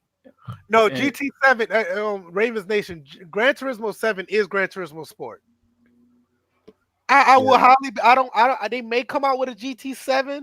But for all intents and purposes, they turned Gran Turismo Sport into GT7. If you play that game now, all the updates they've done, the way they put that game is nowhere near what it was when it first came out, because it was supposed to be an online-only game, and it was supposed to be everybody playing online against each other. But what they did was they took all the elements from Gran Turismo 6 and enhanced it for Gran Turismo Sport. I wonder if Battlefield's going to make some type of splash next year. We'll see, because they have to make up for Battlefield 5. Yeah, I agree. Yeah, the overall I could say Last of Us 2, but I want a more immersive racing game, and I mean it's gonna be hard to do because all these racing games do a fantastic job. Man, just announce GTA, bro. Come on, man. I'm tired of it, yo. Like they do a fantastic job. Yeah, that's another thing. Battlefield's not even going to be a next gen release. That's true. Really, it's not so. Ew. Yeah, it's coming out in 2022. What's your thoughts about? Hold on, I'm coming back. Oh, excuse me. Let's see. What are thoughts about Super Smash Bros. Being the best-selling fighting game? I'm coming. It's a Nintendo product. Yeah, I've never owned a Nintendo. Well, I'll take that back. I own 64, but I don't play Nintendo games. I'm not saying that it's I don't have any thoughts on it, but it's a Nintendo product. I mean, you got to think about it. Street Fighter. Look at the gap between Street Fighter 3. Where do you think GTA will be? It's already. They already said it's gonna be in South Florida. The next Grand Theft Auto is gonna be in South Florida, which I'm not looking forward to. Has that been confirmed? Yes, it's been confirmed. It's gonna be in South Florida. I'm like, they could have an in. They haven't had like there's all these choices they could have, and they want to They haven't had an official, but there's been rumblings. All the murmurs, yeah. Yeah, there's been a lot of murmurs inside of Rockstar saying that it's going to be in South Florida. I'm not saying it's going to necessarily. They didn't say it's going to be a Vice City or anything, but they already said it's going to be in South Florida. I'm just glad the Division 2 at least went to DC. Yeah. Super Smash Brothers being the best selling. I mean, you got to think about it. Street Fighter easily could have won that, but you got to think about the gap between Street Fighter 3 and Street Fighter 4. I mean, Street Fighter 3 came out in 99 and Street Fighter 4 came out in 2008. So it was a big gap between those two. So you had a situation where there was no sales of games at all. So yeah, that it was easy for, and you got to also think about it. The Smash series started in what 96. We're on the 64, and throughout that entire time, Smash has been killing it between the times of Street Fighter 3 and Street Fighter 4. Ravens Nation, I agree with you 100%. I'm tired of going back in time with these fucking shooters, bro. Stay modern times. I'm tired of going back in time with these antiquated ass weapons and these antiquated ass maps. No, fuck that. My thing Stay is in modern times, bro. the only way that they can do a time or a later time is you got to have the immersion, and the problem is they never was able to capture the immersion with like a World War II or a Battlefield One, or it's just they just Well, don't get me actually, wrong. I don't have a problem with the weapons. I don't have a problem with any. I think they did a good job of capturing that side of it. I But have it less doesn't- of an issue with the storyline as I do with the online. I hate the online on those games. I can't stand it. I mean, but you know what? that's a But you know different what? story. Battlefield 1, I think the difference between Battlefield 1 and Battlefield 5 was the fact that they stuck with what happened in World War One, and the fact that World War One is kind of like the almost forgotten story, so they were able to flush that out. But Battlefield 5 with World War II, okay, everyone's heard of World War II, everyone's heard all the stories. It's just that they went loosey goosey with it They went semi and just SJW with it. ruined the immersion because it was Yeah. just like, They went semi SJW with it. It Yeah. kind of Yeah, but But- Pooh, here's the thing. You say I have that with Modern Warfare, but I mean, why can't we have two modern games? I don't have a problem at with one it. point I we don't did. like. That's what I'm saying. I don't get what the issue. My thing is, if you're going to It's do, two completely different experiences, bro. like I say, if you're going to do something like a throwback experience per se with these shooters, like Optimus Goop say, like Battlefield 1 was more immersive. Yeah, because Yep. Battlefield 1, like DJ just said as well, that they captured the World War 1 aspect of it a lot better. So I agree. Like if you're going to do it, just do it right. With BF5, what they did was they basically, you had the women aspect, and then somebody with a prosthetic hand was doing so much. And Well, here's the worst part they about it. kinda messed it up. You can't even get the elites without paying money. I mean, Like, there's no way you can get an elite like character as your model without forking over some cash. my And thing. that's pathetic. My thing is when I get online, I don't want to play with no old ass weapons. I'm sorry, I just don't. I don't want to play with them old ass weapons. I won't play on the That's old ass fine. maps. When it comes to these shooters, I'm an online gamer. This is the only games I play online. I don't want to play with old ass weapons. Come back to modern times. I'm tired of this old That's shit. fine. I mean, there's nothing wrong with that. I mean, Yeah, I'm tired of this old shit, bro. They've been on it for like 5 years now between Call of Duty and them. It's just like, dude, like, can we stop? Like, get back to modern times, bro. We were doing the spaceship stuff, and then you had World War II, you had Battlefield 1, you had Battlefield 5. You only had 3 games. Yeah, but I mean that's spread out among Battlefield's taking their year off, so that's spread out among close to 5 years. You had a 3. You had a 3 to 4, maybe 3-year span. Yeah, but then on top 4 of years. that, what was reintroduced into modern warfare and modern fighting games and shooters in general was the campaign mode. I'm like watching that, and I'm just like, damn, those are the days when you had a good story mode. It captured what was going on right now. Then you can jump into multiplayer and pretty much reenact all those things all in one. It was just like, I want that in Battlefield. I want that in the other shooters that may come out. VF, you constantly recommend the Insurgency as a game that definitely is something that people should be interested in. And I'm trying to figure out, when's it coming out on console? That game needs to come to consoles. People don't. I thought it was supposed to come out on It's supposed console. to come out to consoles last year. They keep pushing it back. They're pissing me off. They teased with that PS4 screenshot and said, "Oh, it's coming to PS4," and it never came. It's like, bro, That game is fucking amazing to this day. I love that game. But yeah, that game needs to come to. But I'm telling you, that game comes to consoles, and if they don't handicap that game, it's going to expose a lot of people. A lot of people aren't going to like that game because it's too realistic. they already took realism out of Modern Warfare. Right? Is it what I'm saying? That's the only thing. You gotta get down with the get down if you want to get this game. This ain't no game where you just gonna pick up a controller and think you're going. That I'm gonna tell you right now, the run and gun shit is over with. You do that shit. If you're playing by yourself with a bunch of bots or you playing with teammates, shit's not going to work. You have to be tactical. You have to communicate. You have to set up shop. You don't necessarily have to camp, but you have to set up shop so you can close the gap on other people who are trying to push up against you. It's more of a push versus pull game. Like, you're gonna have people going to try to take your territory, so you're basically going to have to stop them from getting around, flanking you. You have to stop people from rushing you, ambushing you. You got to watch your surroundings as far as who's throwing what grenade or what pot or smoke or whatever gas grenade. It's those type of games. It's one of those type of games. So you have to communicate. And if people aren't willing to communicate, you want to be a social reject on consoles and don't want to talk to people, you're not going to like the game. I'm just letting you know right now. I'll say this much, just to go back when we were talking about Death Stranding and all the disingenuous opinions about the game, we could call Modern Warfare a camping simulator. How about that? Would that get people to stop playing the game? No. Well, of course it won't. But, I don't even think I don't think it's necessarily a camping simulator.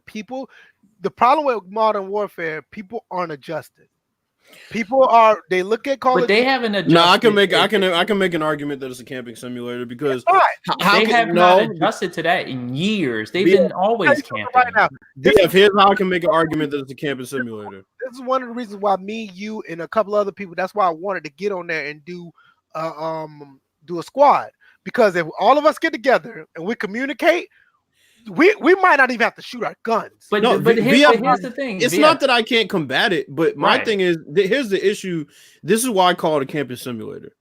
When you go and change up things that fight and counteract camping, it's a camping simulator. They made Dead Silence a field whatchamacallit. They didn't make it a perk. They made it something that you get for like 30 seconds and it goes away. Meanwhile, the campers can just sit there. And listen, I love throwing a Molotov cocktail on a bitch that was trying to camp. Burn, bitch, burn. Why do you burn, bitch? Burn. Yeah, but you can't do that to 10 people. You have 2 Molotovs at the most. Well, if you can't do it to 10 people, that's when you got to find out where they are by flanking them. Bro, I feel you, but you can't do that by yourself. Now, having a squad is one thing, but how many people really hop online with a squad? It's not very many. That's exactly why I said these motherfuckers. Why do you think they touch the rules in That's why I said these motherfuckers want insurgency. These motherfuckers want insurgency on this game, on this consoles. You're not gonna like it because that's the type of stuff you're gonna have to deal with. You think Rainbow Six Siege is bad? You get a game like Insurgency, you're gonna have problems. Well, let me answer Ravens Nation. He said, why do you think they touched the realism factor? Why doesn't COD just do what Battlefield did and have a hardcore setting, normal setting, so people can start complaining? So basically, they have hardcore in the game, but they took realism out because I'm guessing the casuals were complaining about the fact that they couldn't see when they killed somebody, points would pop up. And for me, realism was perfect because it was hardcore basically, but the hit detection was good enough. They basically had core hit detection, and when you got killed by one of them bitch ass campers, you got a kill cam. Hardcore does not give you a kill cam, which is the issue. So realism was perfect. They took realism off. They still have hardcore. They added kill confirm, which should have been on there anyway. They need to get rid of ground wars, bum ass. Let me tell you what hardcore garbage ass mode, bro. Let me tell you what hardcore is. Hardcore is a situation where you have to know what body part you hit when you shoot somebody to make sure them bitches don't get back up. They die too quick. You shoot the bitch one time. If you shoot them in the neck, you shoot them in the head, you shoot them in the chest, 9 times out of 10, they're not going to die. They're not going to get back up. But if you shoot them in the leg one time, they shouldn't die. But here's the thing. If you know your gun, and that's another thing, you have to know your gun and know how powerful it is. No, but what I'm saying, if you got a Scar H, you're dropping somebody in 3 shots. No, but what I'm saying is people are already and rightfully so, they're already complaining about how quick you die in core. Hardcore is even worse. And the reason hardcore is worse is because it's the campers. The campers who have the M4, which is fucking OP compared to how they treat these other SMGs. They treat the SMGs like it's a fucking pistol. They treat the pistol like it's an assault rifle. The balancing of the guns is off. So when somebody shoots you with an M4 and they're camping, it will sound like 1 shot, and then you look at the replay and it's 4 shots they shot at you. It's bullshit. You die too quick. Everybody who say something about camping, they get shot, and let me tell you what they do. These motherfuckers run right out in the open and somebody shoots them. Of course they do. The fuck you running out in the open for? When you're playing a game that people have weapons and they can shoot you, don't make yourself a target. I don't listen. I played a lot of Insurgency. I played Day of Infamy. I even played Battlefield 4 on PC on hardcore mode. You do not run out in the open. Like dead serious. Every time when somebody puts a post up, I'm sick of these campers, and you look at the damn video of them getting shot, they're running right across the street, wide open. Okay. What you expect? So how about the other 98% of the time? No, that is 98% of the time. No, it's not. Not this year. It's not. I've played with plenty of people. I've played with plenty of teammates. I played with plenty of teams that had all the logic in the world. They look both ways before crossing the street. They creep around the corner. They go prone up the steps. And guess what? You got a camper with a claymore, and you got a motherfucker sitting in a house where they have no business sitting, and they pick you off 4 and 5 times. Pop smoke. The bitch can't see shit if you pop smoke. Yeah, but hold on. But they'll see the username pop up above before anything else, so they'll just start shooting. And plus, they can still hear you. But that's the mechanic issue that shit. The name should be popping up. VF. All this could have been solved if Dead Silence was a perk. It's not, and that's people's issue.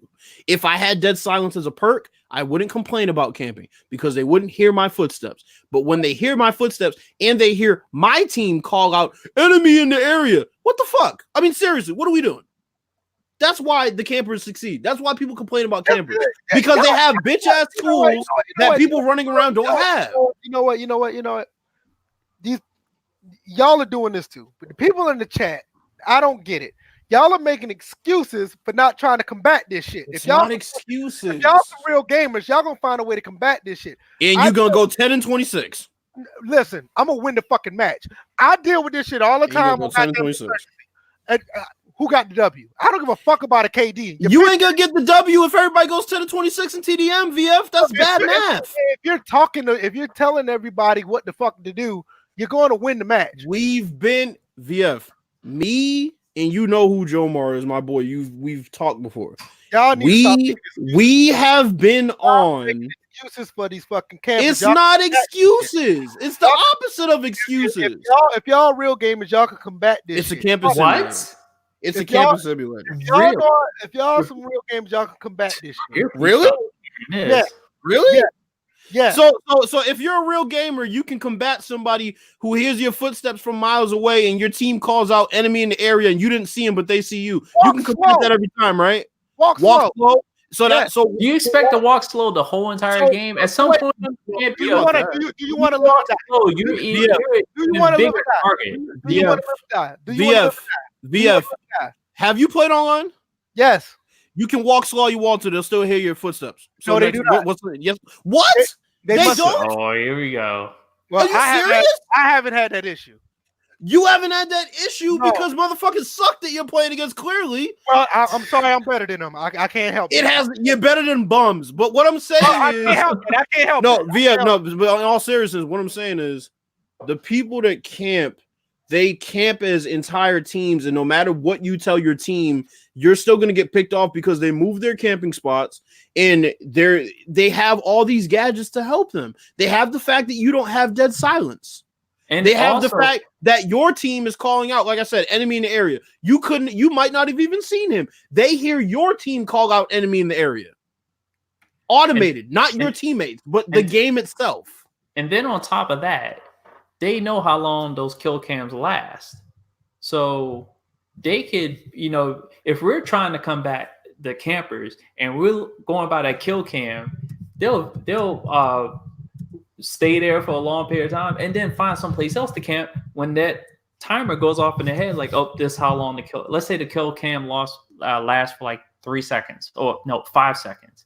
They'll stay in that one place for 5 seconds and then they'll leave because knowing damn well we're going to be going after them. So we'll go to the last known location. They'll probably pick the other corner. And then same thing. Yeah, I get what you're saying, bro. I play Kill Confirm. I play TDM. This is what I play. I don't know how it is on Domination. I don't know how it is on the rest of those game modes. In TDM, you cannot combat it. I don't care how many people you tell to do that. They will not listen. They will continue to play how they're programmed to play, and they will get mad at these campers because they can't combat it. And quite frankly, Call of Duty does not want them to combat it because if they did, Dead Silence would be a perk. But it's not a perk. It's not. Well, You get dead silence for 15 seconds. It goes away. It takes 5 minutes to regenerate, and you're walking around creeping with your footsteps sounding like you're wearing Tim's on a fucking glass floor. Oh, I mean, I got other shooters to play. I'll live. That's fine, but that's what I'm saying. You're saying, but we're talking about this shooter. I don't have this issue with this shooter. I don't. If I did, I'll be right there with you. You know I will. I have no reason to be contradictory for no reason. I will tell you that I had this problem.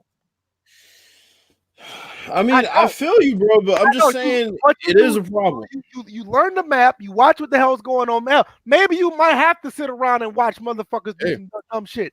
And then once you learn the map, this bitch is gonna be over here. Look, I'm not even gonna run out there. I'll throw something over there. I'll pop smoke here. I'll get around them. I'll do this, that, and the third. But it's not even me personally. There's other way around that. It's not me personally. I'm talking about the game as a whole.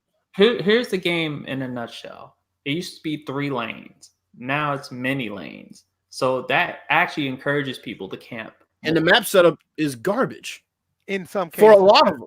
No, not in some cases. No, the way the maps are laid out. I'm like, people, you can convert through homes now. You can sit like in corridors, run through alleys. There's like all these other different ways. Now, yes, you have to be more careful. You can't just run out there. I get that, but still, you could be careful all you want. It will still continue to happen at the rate, and it's it's not that we dislike the game. That's not what it is.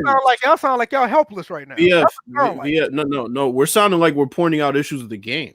No, it sounds like y'all pointing campers out in the game. I don't think about issues. I think the main problem is y'all have problems. That is what they are. That's the issue with the game. And there's nobody out here trying to find a way to try to combat it. Because I already know how to combat it. What I'm telling you is based on how the game operates. What I'm saying is, as a whole, regardless of how I am doing, looking at how the game is played, they have garbage ass setups to their map. I don't care if I go 20-5. I'm B5 not talking brought up another one. Straight spawn camping. How about that? Garbage ass spawns, especially on what's that one called with the fucking warehouse? The warehouse in whatever it's called, Hunter, whatever the fuck. They spawn camp over there. They sit in that house. It's not just about me. It's about the game. They set up the game in a garbage ass. If they're sitting in their house, you're just gonna run back out there and let them pop you again. Yeah. And there's not let. There's not let. If they have a view of you. If they have a view of you, you pop smoke so they don't have a view of you. You can't pop smoke from across the map, VF. What are we talking about right now? So they're way across the map and they can pop you. Dudes camp on that fucking cave map. They camp in the houses and you won't even see them because they'll be using the lean mechanic. And when you run into the cave, somebody from a fucking football field. What do you mean? Can you let me finish? You run into the cave where there's nobody and you get sniped by somebody across the map. Now explain to me how I'm Pat Mahomes and I can throw pop smoke from 80 fucking yards away. Please explain that to me. Listen, I'm telling you, I haven't had this. Given like I've gotten around this stuff. Y'all can't get around this stuff. So you won't be killed by a camper anytime soon. So the campers have no chance around you. No, I won't say I won't get killed by a camper anytime soon because there are different places where they'll be, but I'm not about to be getting killed from the same person every single time. But that's not what we're talking about. Then what are we talking about?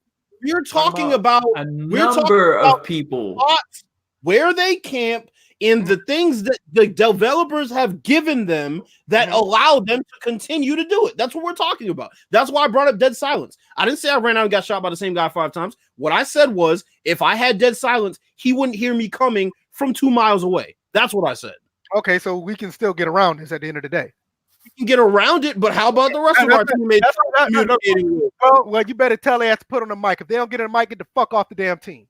They can still hear us. I'm gonna tell you that right now. We don't even play that shit on PC. If you don't have a mic, you're not playing. We don't even play that.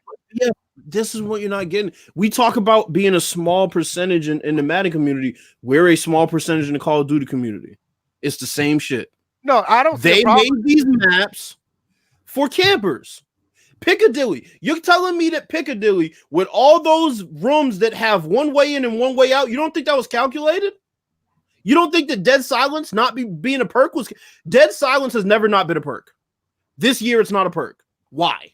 What I'm saying is, because if I'm playing this shit, I'm going to do my damnedest to be successful. And 9 times out of 10, I have been successful playing on these maps. And that's well and good. And a lot of other people have. But Obi-Wan can tell you, because he plays and I see him posting his clips, it's not about us. It's not just about us. It's about the developers. And the fact that they made these garbage-ass maps the way they did, because as good as the game is and as good as the gameplay is, the fact that you have all these rooms with one way in and one way out, that is set up for a camper. But this is another thing. Raven say you can't account for people that's teammates that are dying because of weird campers. These motherfuckers don't need to be playing on your team. If they're not listening, they don't have a headset on. If they don't need to be playing. You mean to tell me you can't listen through speakers on the TV? Yeah, Because I can hear footsteps through the speakers on my TV. They don't need a headset to hear that. That makes it even better. If they can listen and they choose not to, they don't need to be on my team. It's not that they don't choose. It's not that they choose not to. It's the fact that it's a viable strategy in the game. Well, how about the fact that we can't kick them off our team? So saying that they have no business on my team doesn't do anything because I can't. That's the problem. They need to be booting motherfuckers off these teams.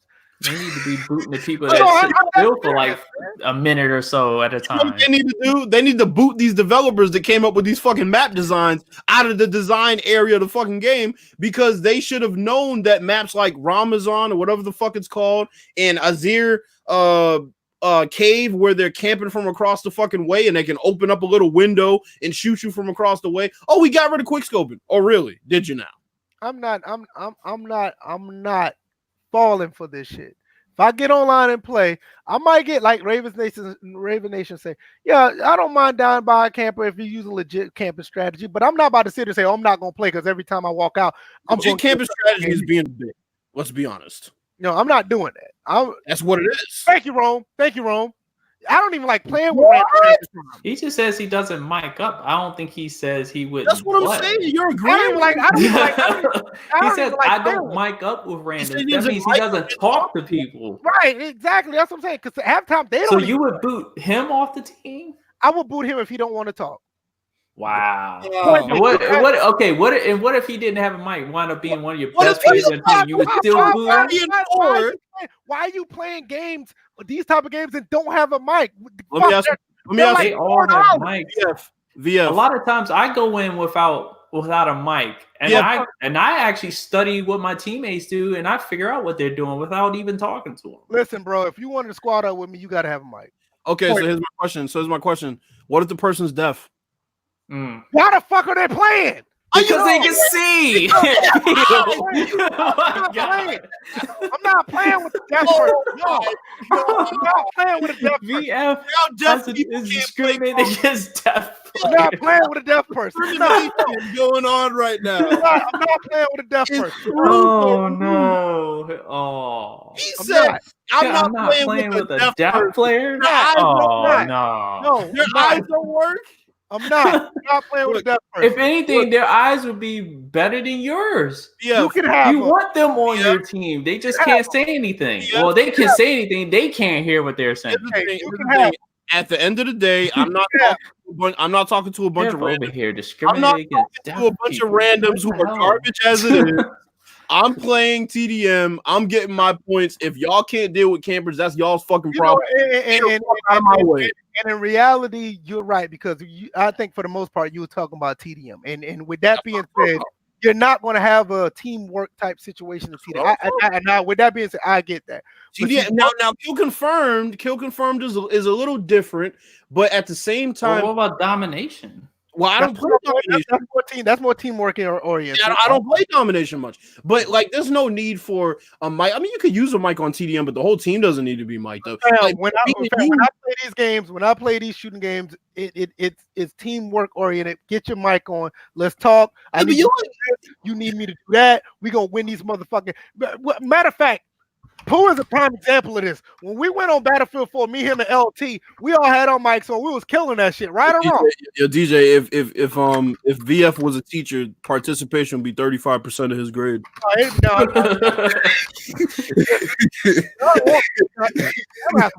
I'm motherfuckers to fail this bitch. Nah, but it's just like I get what you're saying, bro. Trust me, I do. I've learned how to combat it, but there's certain times you gotta. the way the map's set up. No, my thing is I'll play a different breed of shooters. You know, I don't play this run and gun type shit. I'm like, we're gonna be communicating. We got to take a map. I mean, we're gonna take a flag. We're gonna do this. I need you to come up this side of the hill. I'm coming up that side of the hill. Somebody's right there. Watch your back, or I got this person for you. I mean, I still got the stream up on the playlist when me and Pooh was playing in LT. I mean, it was some good teamwork going on there. It was good. Eliminate. That's the type of shit I like to play. But I mean, I'm sorry. No, it's not that I don't like playing those modes. My way to eliminate stupid teammates. I'll be out for me. You be out for you. I mean, I'm not trying to be funny, man, but dead ass serious. If you got a hearing problem, here we go. You playing mouse and keyboard and you ain't got enough fingers, or you can't. What? Here you go. I ain't trying to be funny, You're man. on one tonight, bro. Another team, bro. I mean, wow. You might have to go on another team, man. I mean, I need you to hear what I gotta say. I ain't trying. Wow. And see, here's the thing. It's like people always ask, like, well, why do you call campers bitches? This is why I call campers bitches. Because 90% of the campers are finding some sort of exploit that supports their camping. If you're just camping with a gun and you get at me and I keep coming over there and you keep killing me, I'll probably call you a bitch, but you're not really the worst thing in the world. The worst thing in the world are the motherfuckers that find exploits in the game. Now, I agree with that. Where it's like, they'll find spots that you have no business getting to, or they just do some bitch shit. Just like, really, bro, like, seriously, you're not even attempting to run around. You're literally just camping up. Like, bro, you want to fight real war? You have some people. I know one person. He got banned for this, or I was playing Battlefield 4 on PC. Oh, that's another thing we got to talk about. We'll talk playing Battlefield 4 on PC, and you had a guy that was on top of the flood zone map. Oh my god!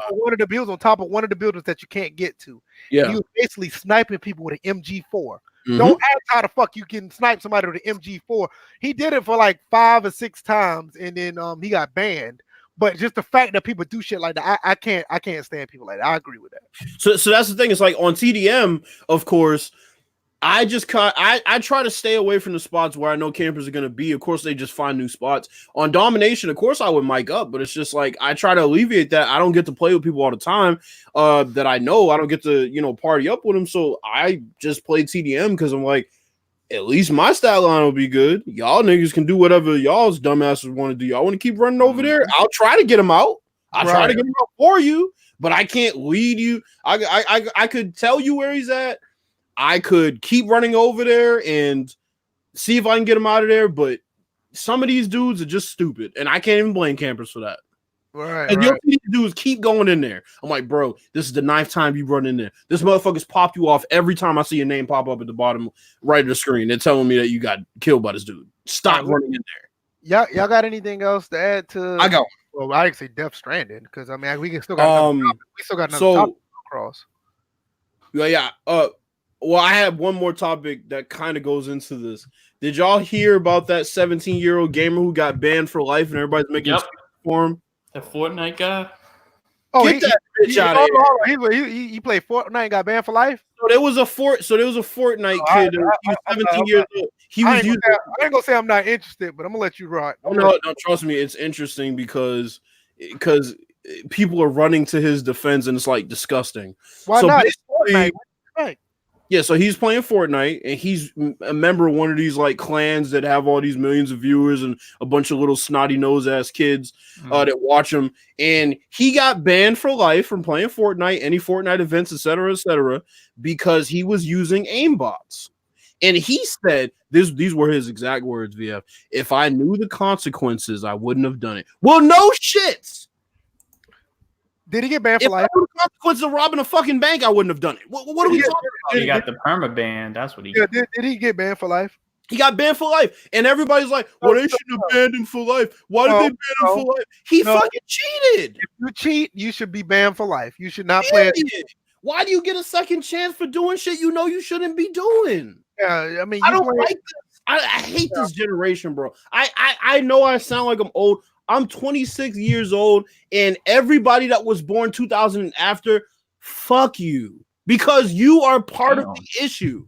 You are these fucking little kids. They go and they make shit that they call mistakes. They do shit deliberately. They know if they get caught that they're gonna get in trouble, and then they want a second chance. They don't want to be held accountable. Oh, well, if I knew that I would be permabanned, and he's sitting there sobbing on camera. You get your bitch ass out of here.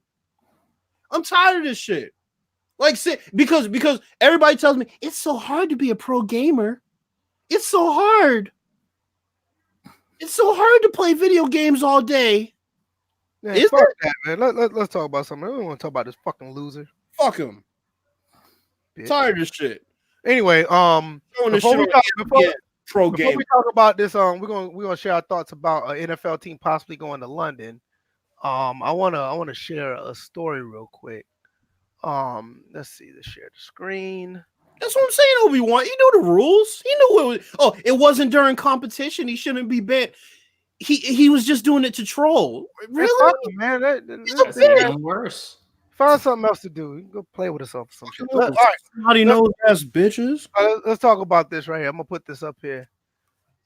We had a high school coach suspended for running up the score on another team. That's been happening, and more bitch that's shit. Stupid. More bitch shit. High school coach on Long Island is suspended after being accused of running up the score against an opponent. According to Newsday, Plain Ridge High School, Rob Shaver was given a 1-game ban after his team 61-13 against another school.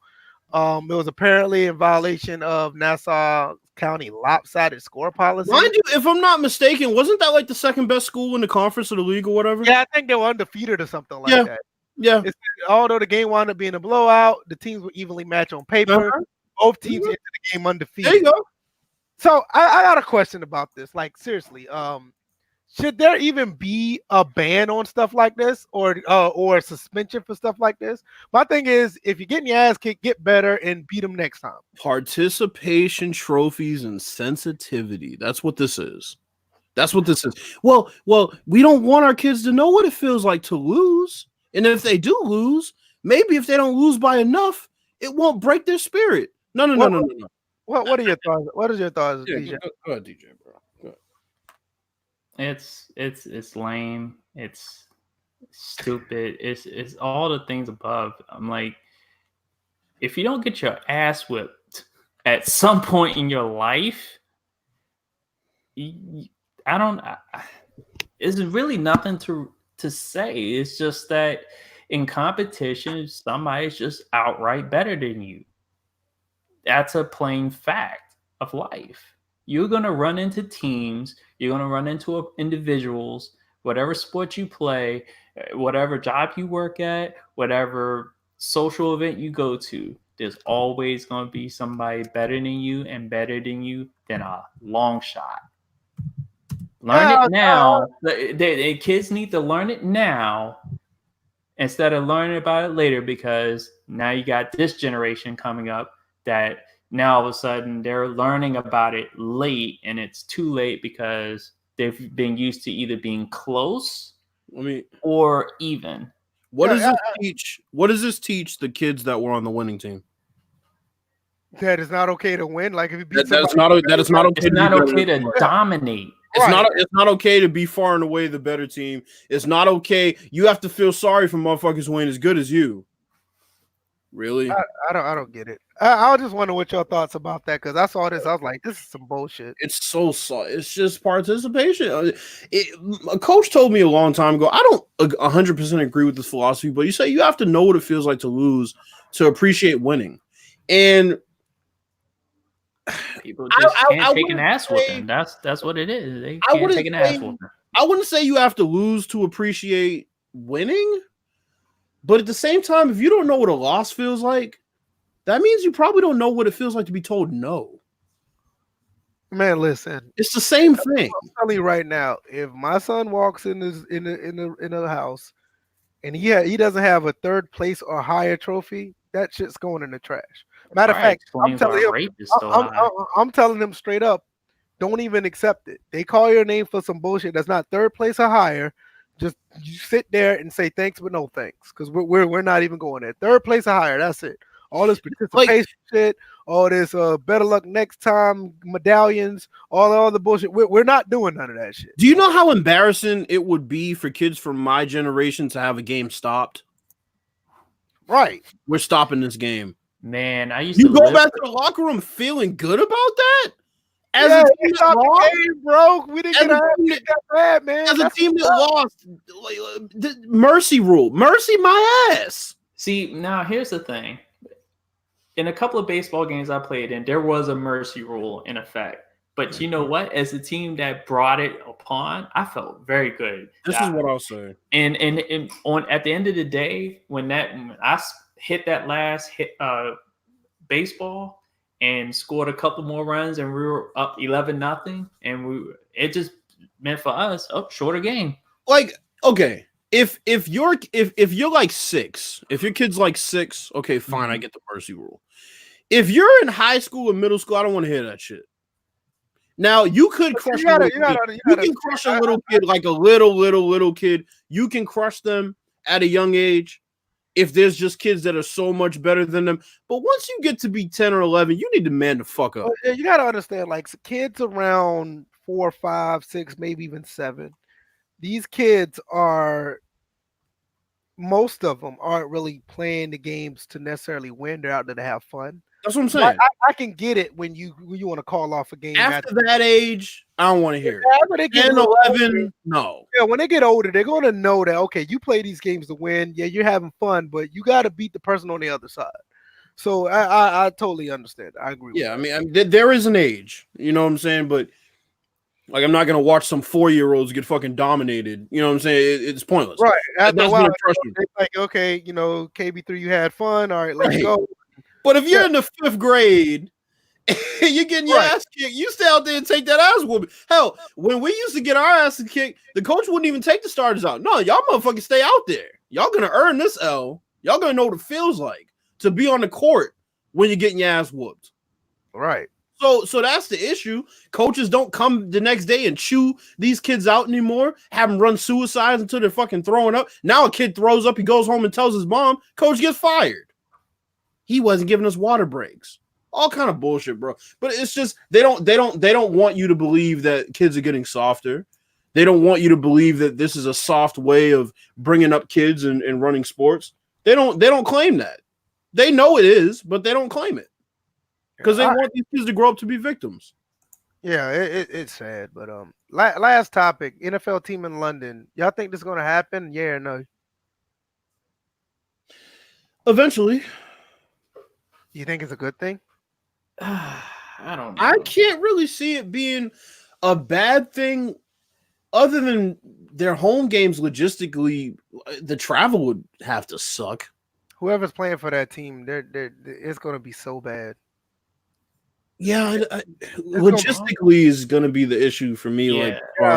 It's going to be so bad if they was actually have a team in London. Now you got to think about it. Let's say, for instance, a team is in London and they have like back-to-back games. Like their home game is like week 3, then they got to go to the States for week 4, then they got to go back to London for week 5. Right. That's going to be terrible. Yeah, and then you're talking about there are huge risks for flying overseas anyway. Doug Thomas asked a great point. Why not Canada before London, especially since they already have the CFL? I agree. Exactly. Because Toronto doesn't really have that problem. They're connected. They're in North America. But when you're talking about flying international, coming back. Yeah, I mean, probably because of the CFL could be a reason, but I don't see why. I mean, they got games played in Mexico City, but let's be honest, no NFL team wants to be in Mexico. No. By the way, breaking news, Ohio State overtook LSU and Alabama for number 1. Really? Well, they had bye week, so I can understand that. I can understand that. But yeah, London. Yeah, I mean, I just wonder because there's a lot of talk about it, and like if any team goes there, it's like it's gonna be brutal for them. I can see players not even wanting to play. Imagine Thursday night game.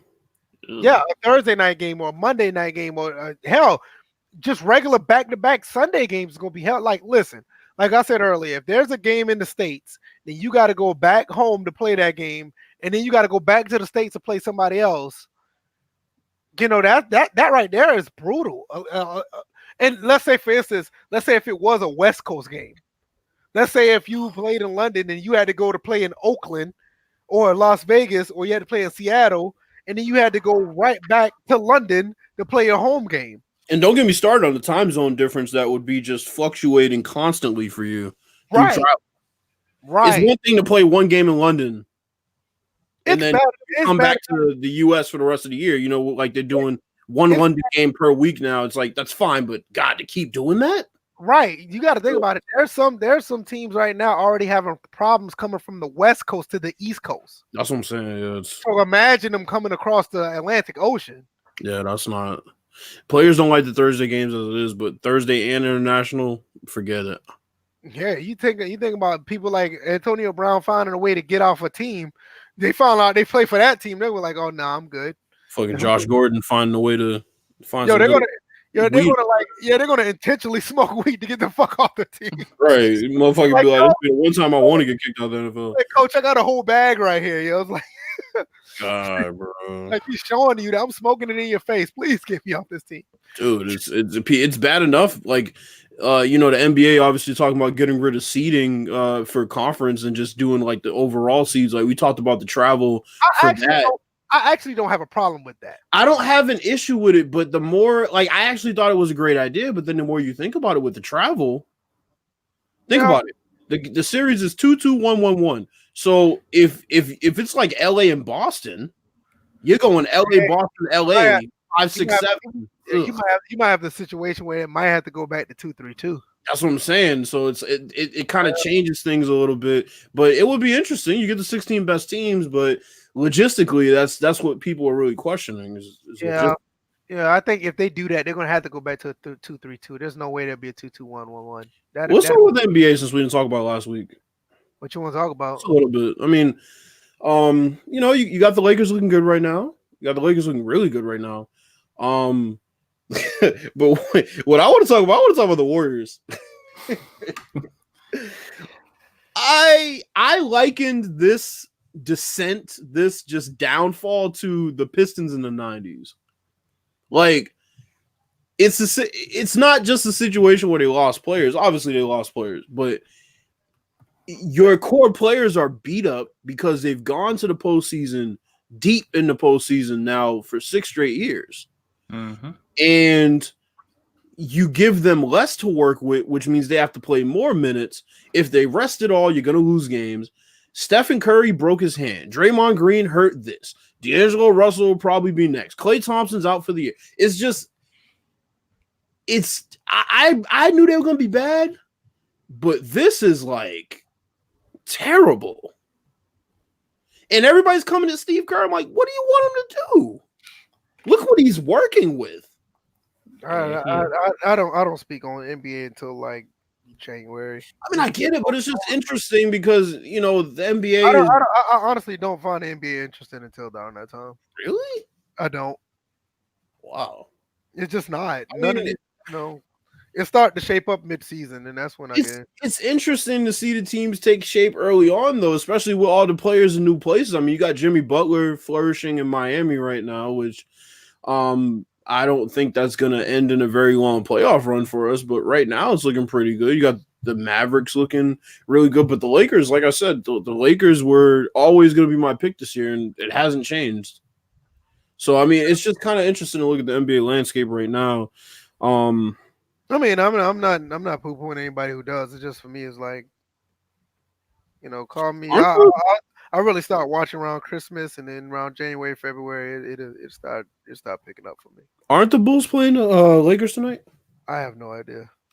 As I said, I just need to know when the Bulls come into Charlotte. I'll go watch them, or if they come to Atlanta, I'll go watch them. But as far as like tracking them, I'll wait to half the season and I'll start watching.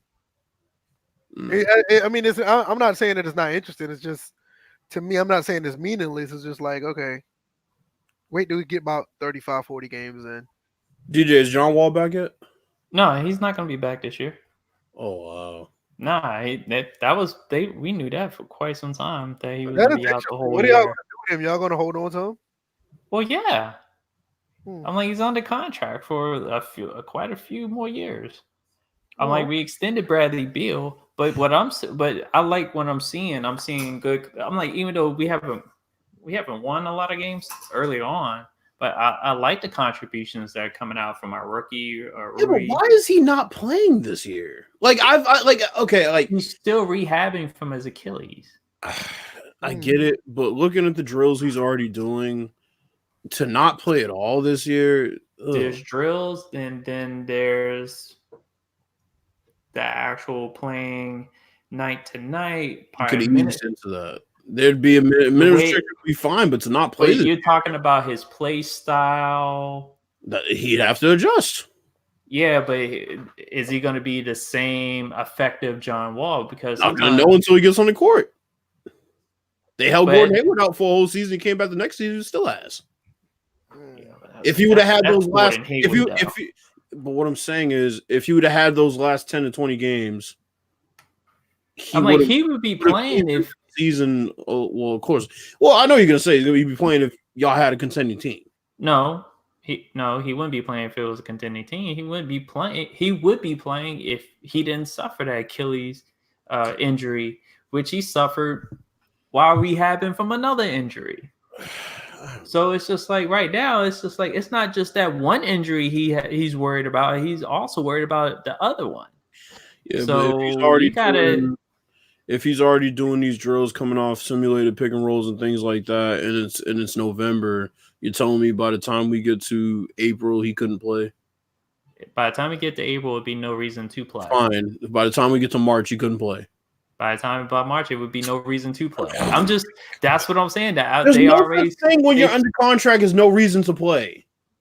Okay, but you're if under he's contract rehabbing off an injury in which they already know they're not expecting, and he's already said, no, I'm not coming back this year. He's under contract because I have this injury that I'm rehabbing, and so there's no chance of me coming back for this year. Well, then there shouldn't be a chance of him doing them drills either at 3-4 speed like he is. Okay, I'm sitting there. Okay. I literally firsthand watching my sister go through rehab.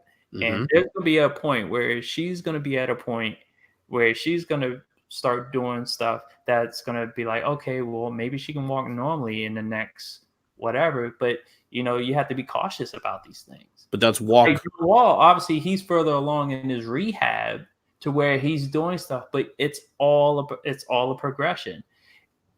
And right now, his progression is only going to take him as far as, he's going to miss this year. If something were to happen, and it wouldn't be whether the Wizards were contending or anything, it would be if he made light year strides ahead of where he was scheduled to go, then there's a possibility of him coming back. But right now, he is not scheduled to come back this year. So John Wall recovers so slow that 5 months from now, he's still only going to be able to do non-contact drills. He recovers so slow. Right now, he's scheduled to be out for this year. He's not expected to play this year. But that's my point. Is the expectations are based on what? Based on what he's doing right now. His comfort level. Right now, he can do those drills, but can he do it night after night? The way he's used to normally playing. And we already know John Wall is not good at adjusting. Oh, that's a him problem. That's not then that's what I'm saying. It's all based on him. It's based on his That's what I'm saying. That's what I've been saying the whole entire time. It's based on him. If you can play basketball, you need to play basketball. Period. That's what you're getting paid for. That's not how it works when you're rehabbing off injury. That's not how it works. Anything else y'all got? No, that's it. Because I was just... No, I don't have anything. I thought I had something else. I'm good. Yeah, I mean, NBA, I usually wait till later on. You start to shape up and see how things going. Yeah, it's good to watch some basketball and now and then, but it's an 82-game season. I usually hold off. That's it for the topics. Anything else y'all got before we go? Anybody in the chat got any more questions? Yeah, that's what I should have asked. Good shot, DJ. Yes, no, maybe. Apparently not. Nobody's talked for the past 5 minutes. I know, right? It was like everybody. No, they were sitting back watching us go back and forth the whole time. They was like, "Look at them go." I'm looking at. I can unfollow each other on this. I'm going back on. That's all right. I'm going back on the chat. There's really no questions. Yeah. Somebody asked about Thursday night in London, and we already covered that. We talked about Mexico City. We covered that. Well, I don't think that was a question. I think he was kind of responding to what we were saying anyway. Right. Well, yeah, Pooh, because you already clipped the Bills. Oh, that's fine. You can clip me. I mean, I'm still sticking by that. I do not want to play with someone deaf. I kind of have an idea what he's going to clip. Yeah, I kind of already planted to see it on Twitter. Clip me. No, talking about taking a part of the podcast. You know he's good for taking stuff. Yeah, I'm not playing with nobody who can't hear on a game that involves hearing. I'm not doing it. No. Or missing fingers. You know what? The missing finger thing, I might have to back up on that because I'm serious, because with a mouse and keyboard, they might be a little more efficient with that. But the hearing thing, that's so they're Jason Pierre-Paul, they can't play. I don't know, man. I don't know. Have a fireworks accident, all of a sudden they're not down anymore. I'm just saying, with a mouse and keyboard is a different animal when you have maybe 3 fingers. It might be a little different. I don't know. You call that Ninja Turtle? Is that what you're saying? Listen, you can't be on insurgency and can't hear. That you're going to get everybody killed. But deaf person, they get their senses and sight is better. So I would think you would have to watch and follow them. We're not doing it. Nope, I'm not. Nope, that's nope. Blind leading the blind. We're not doing it. He probably better than you. I'm not doing it. Wow. I'm not. Okay. He could like his other senses. It's not just his sight. His anticipation skills probably went up. Like I see people coming around the corner. Be like, who's coming around? This is an honest question. Like seriously, even if that person could not hear, they're looking at a screen. Mm-hmm. Unless they have vibrating headphones, controller.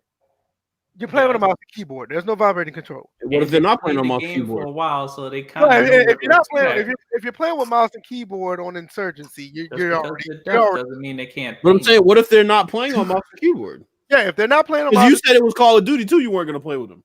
No, I'm probably not going to be playing with them either. But unless they got vibrating headphones, man has tripled down on it. I mean, I'm being honest. I'm not going to backtrack from that. What are y'all playing these days? Right now I'm playing Shadow of the Tomb Raider, and I'm playing Call of Duty campaign, and I'm about to start another game. And I still need to finish Dragon Quest 8. I'm playing Modern Warfare, 2K, Madden, and that's it. I'm playing NHL 20, No Man's Sky, State of Decay 2. I've been playing that a lot lately. About NHL DJ too. Mm-hmm. Let me look on my Steam library. Wait, you play that? What is he? Oh, he's talking about the. What's that? Didn't know you played. Yeah, I play Dragon Quest. I want to finish 8 before I go to 9. And I want to get Dragon Quest 11 as well. There's a couple of other games on my. Well, there was one game I was playing, and I'm probably not going to go back to it, and that was Homefront Revolution. Oh, W2K20. I gotta forget that. Yeah, Homefront Revolution. You still can't they've long stopped supporting the game because the game's that bad. I've been playing a little bit of World War III as well.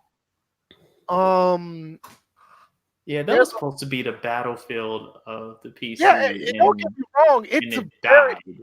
It's a very good game. The problem is nobody wants to play on the it's not domination, but the conquest type maps. Those conquest maps are beautiful. They're great, but everybody wants to play the other modes in the game. But then they say they also ruined it with the microtransactions that was in that.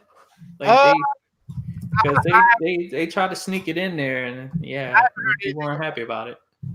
I haven't heard anything about it, but as far as I know, every time when I got on it, the game didn't fall off because it wasn't going to console. No. Fife wants to know if you can play crossplay co-op, for the whatchamacallit, for the missions or whatever. You should be able to. Yeah, you should be able to. I haven't touched them yet, but I'll probably end up playing them eventually. But yeah, it's been about I got like 3 or 4 games in my rotation I've been playing. I'm really enjoying Shadow of the Tomb Raider. I don't know what everybody's talking about. That game is not as good as the other ones. So far, so good. I'm really enjoying it. I have all 3, so I beat the first one. I may hop into Rise of the Tomb Raider before going back to. Yeah, you should start that one. It's a damn good game. I couldn't stop playing it when I started playing it. Now I just finished that one. Now I'm playing Shadow of the Tomb Raider. It's like 3 or 4 games I have on Steam alone that I want to finish. I want to finish Quantum Break on my Xbox, but then again, I totally forgot. I started that game and like stopped playing it. I totally forgot the game's on PC, and I'd rather play it on PC than on Xbox. So I have. It's not bad. It's not a bad game at all. I just need to play it at a higher frame rate. I don't have anything else. Y'all want to do outros? Yeah. Well, you guys can. Thank you guys for coming to the podcast, listening to us go back and forth, and actually also causing us to go back and forth. And you guys can check me out on Twitter, DJ81. You can also check out my new blog. Right now it's an intro. I'll send the link on. Let's see. I think I sent the link, and I think we're past that point. So I'll send the link once I post another article, probably sometime tomorrow. I was thinking about posting. It will be about Death Stranding. So you heard a little bit of what I was thinking. So I'm gonna just write about it. Okay. Yeah. You can follow me on Twitter at JMBMJ. You can follow me on IG official _6RAND. Thank you everybody that came through, and this is definitely an entertaining podcast. We're rolling up to episode 100. We're still kind of cooking up what we're gonna do, but it's gonna be something special. And yeah, I guess y'all just gotta stay tuned for that. 100 episodes. We should be at 100. We missed like 3. We missed like 3. So we should be at least 99. 99, yeah. Mm-hmm. I know none of y'all ain't got time, man. I'll be live streaming some of these games. My live streams would be hilarious because I really look like a loser playing these games. I'll be doing dumb shit. Especially getting shot around the corner. I'll be getting and shot. Walking up to guards, getting roughed up. like literally, I look a lot better on Gears than I did on Call of Duty. I look like trash on Call of Duty, but nevertheless it is enjoyable. I need to come up with a set schedule, but more than likely I'm going to probably finish up COD probably tomorrow or Thursday, and I want to start Death Stranding on Friday. So that's the plan, or at least on Sunday. So do more live streams. I want to do more videos because it's some things I want to talk about, like outside of gaming, like some real life stuff, like some basic male stuff, things that men that we go through and stuff. No gay shit or nothing like that. But really, Jesus Christ, the male mindset. Yeah, nothing like that. Just like eat this dry piece of toast. But a frickle bitch. You wake up in the morning, you deal with certain things, and how I get through them. Dealing with your credit, dealing with finances, career change type stuff. Stuff that like I drive trucks, and when I Wu-Tang Financial, like when I be driving my my trucks, when I be working, there's a lot of stuff. My wheels be my head be churning. There's a lot of ideas I have. So I want to do something different. You got a lot of stuff around here. People are upset at video games. A lot of people are upset at, other things. People are upset at people in the community. People can't get over certain people in the community. They upset because they can't perform in bed. Oh. I don't. They upset at everything. I don't know who that applies to, but somebody whose name has soft in it. Yeah. I mean, my thing is, I just want to have like real conversation. So I want to do more vlogs who disliked this fucking video, bro. Yeah, as long as they hear, it's all good. We're gonna find you. Straight up. Like I said, I appreciate you guys coming through. This has been a very engaging episode, a lot of fun and stuff, and like I said, be on the lookout for those videos. I really want to just speak on some real stuff. I just want to do something different. Like we've been in this community for a while. It's time to evolve a little. So, yo, real quick, answer B-Fight's question. Death Stranding on Friday? Yeah, it came out on the 8th. It's supposed to come out on the 8th. Yeah. Okay, so Friday. Okay. Yeah, a lot of people got an early copy. You got embarked on release. That's make you hear a lot of stuff about it. But Friday I want to get in and start doing the live stream. That's what I want to hurry up and do. Get caught out the way. But like I said, I want to do some real stuff, man. I mean, Are you even going to talk about politics? Because I remember. No politics, no politics. But you want to talk about real stuff, huh? Yeah, I want to talk about stuff that men go through, not what politics is part of fuck it. that shit. No, I'm not talking about that. Now I may talk about like for instance, job situations. You're not getting this job. What you can do better. Stuff like this. I can give two shits about a politician. I'm not adding that shit to any conversation. I say politician. I say politics. People politic on their jobs. No. That's how some people get ahead. That's what men have to deal with on occasion. That's totally different from what you were talking about. They call brown nosers. You were talking about politics. He clearly was. He clearly was in the beginning. I know he was. So it filters out in every aspect of our lives. Politics on the job is totally different than talking about a fucking stupid ass senator that wants to take your money. It's totally different. Yeah, versus your coworker that brown noses just to take the money that you would have earned. Totally different. Totally. I'm just saying, it's the way it's totally different. And I'll be honest with you, I'll talk about something like that before I talk about some bullshit in Washington or my local government or some shit like that. I'm not going there. But we're out, man. We see you on Thursday. Gonna do another episode, talk about some other shit. Oh shit, we didn't even do no, we do that Thursday. No, we do that on Thursday. Yeah, I kind of caught myself. But we'll do that Thursday and see y'all boys next time. Everybody, appreciate you guys coming through. Peace. Just alienated every female that watches us.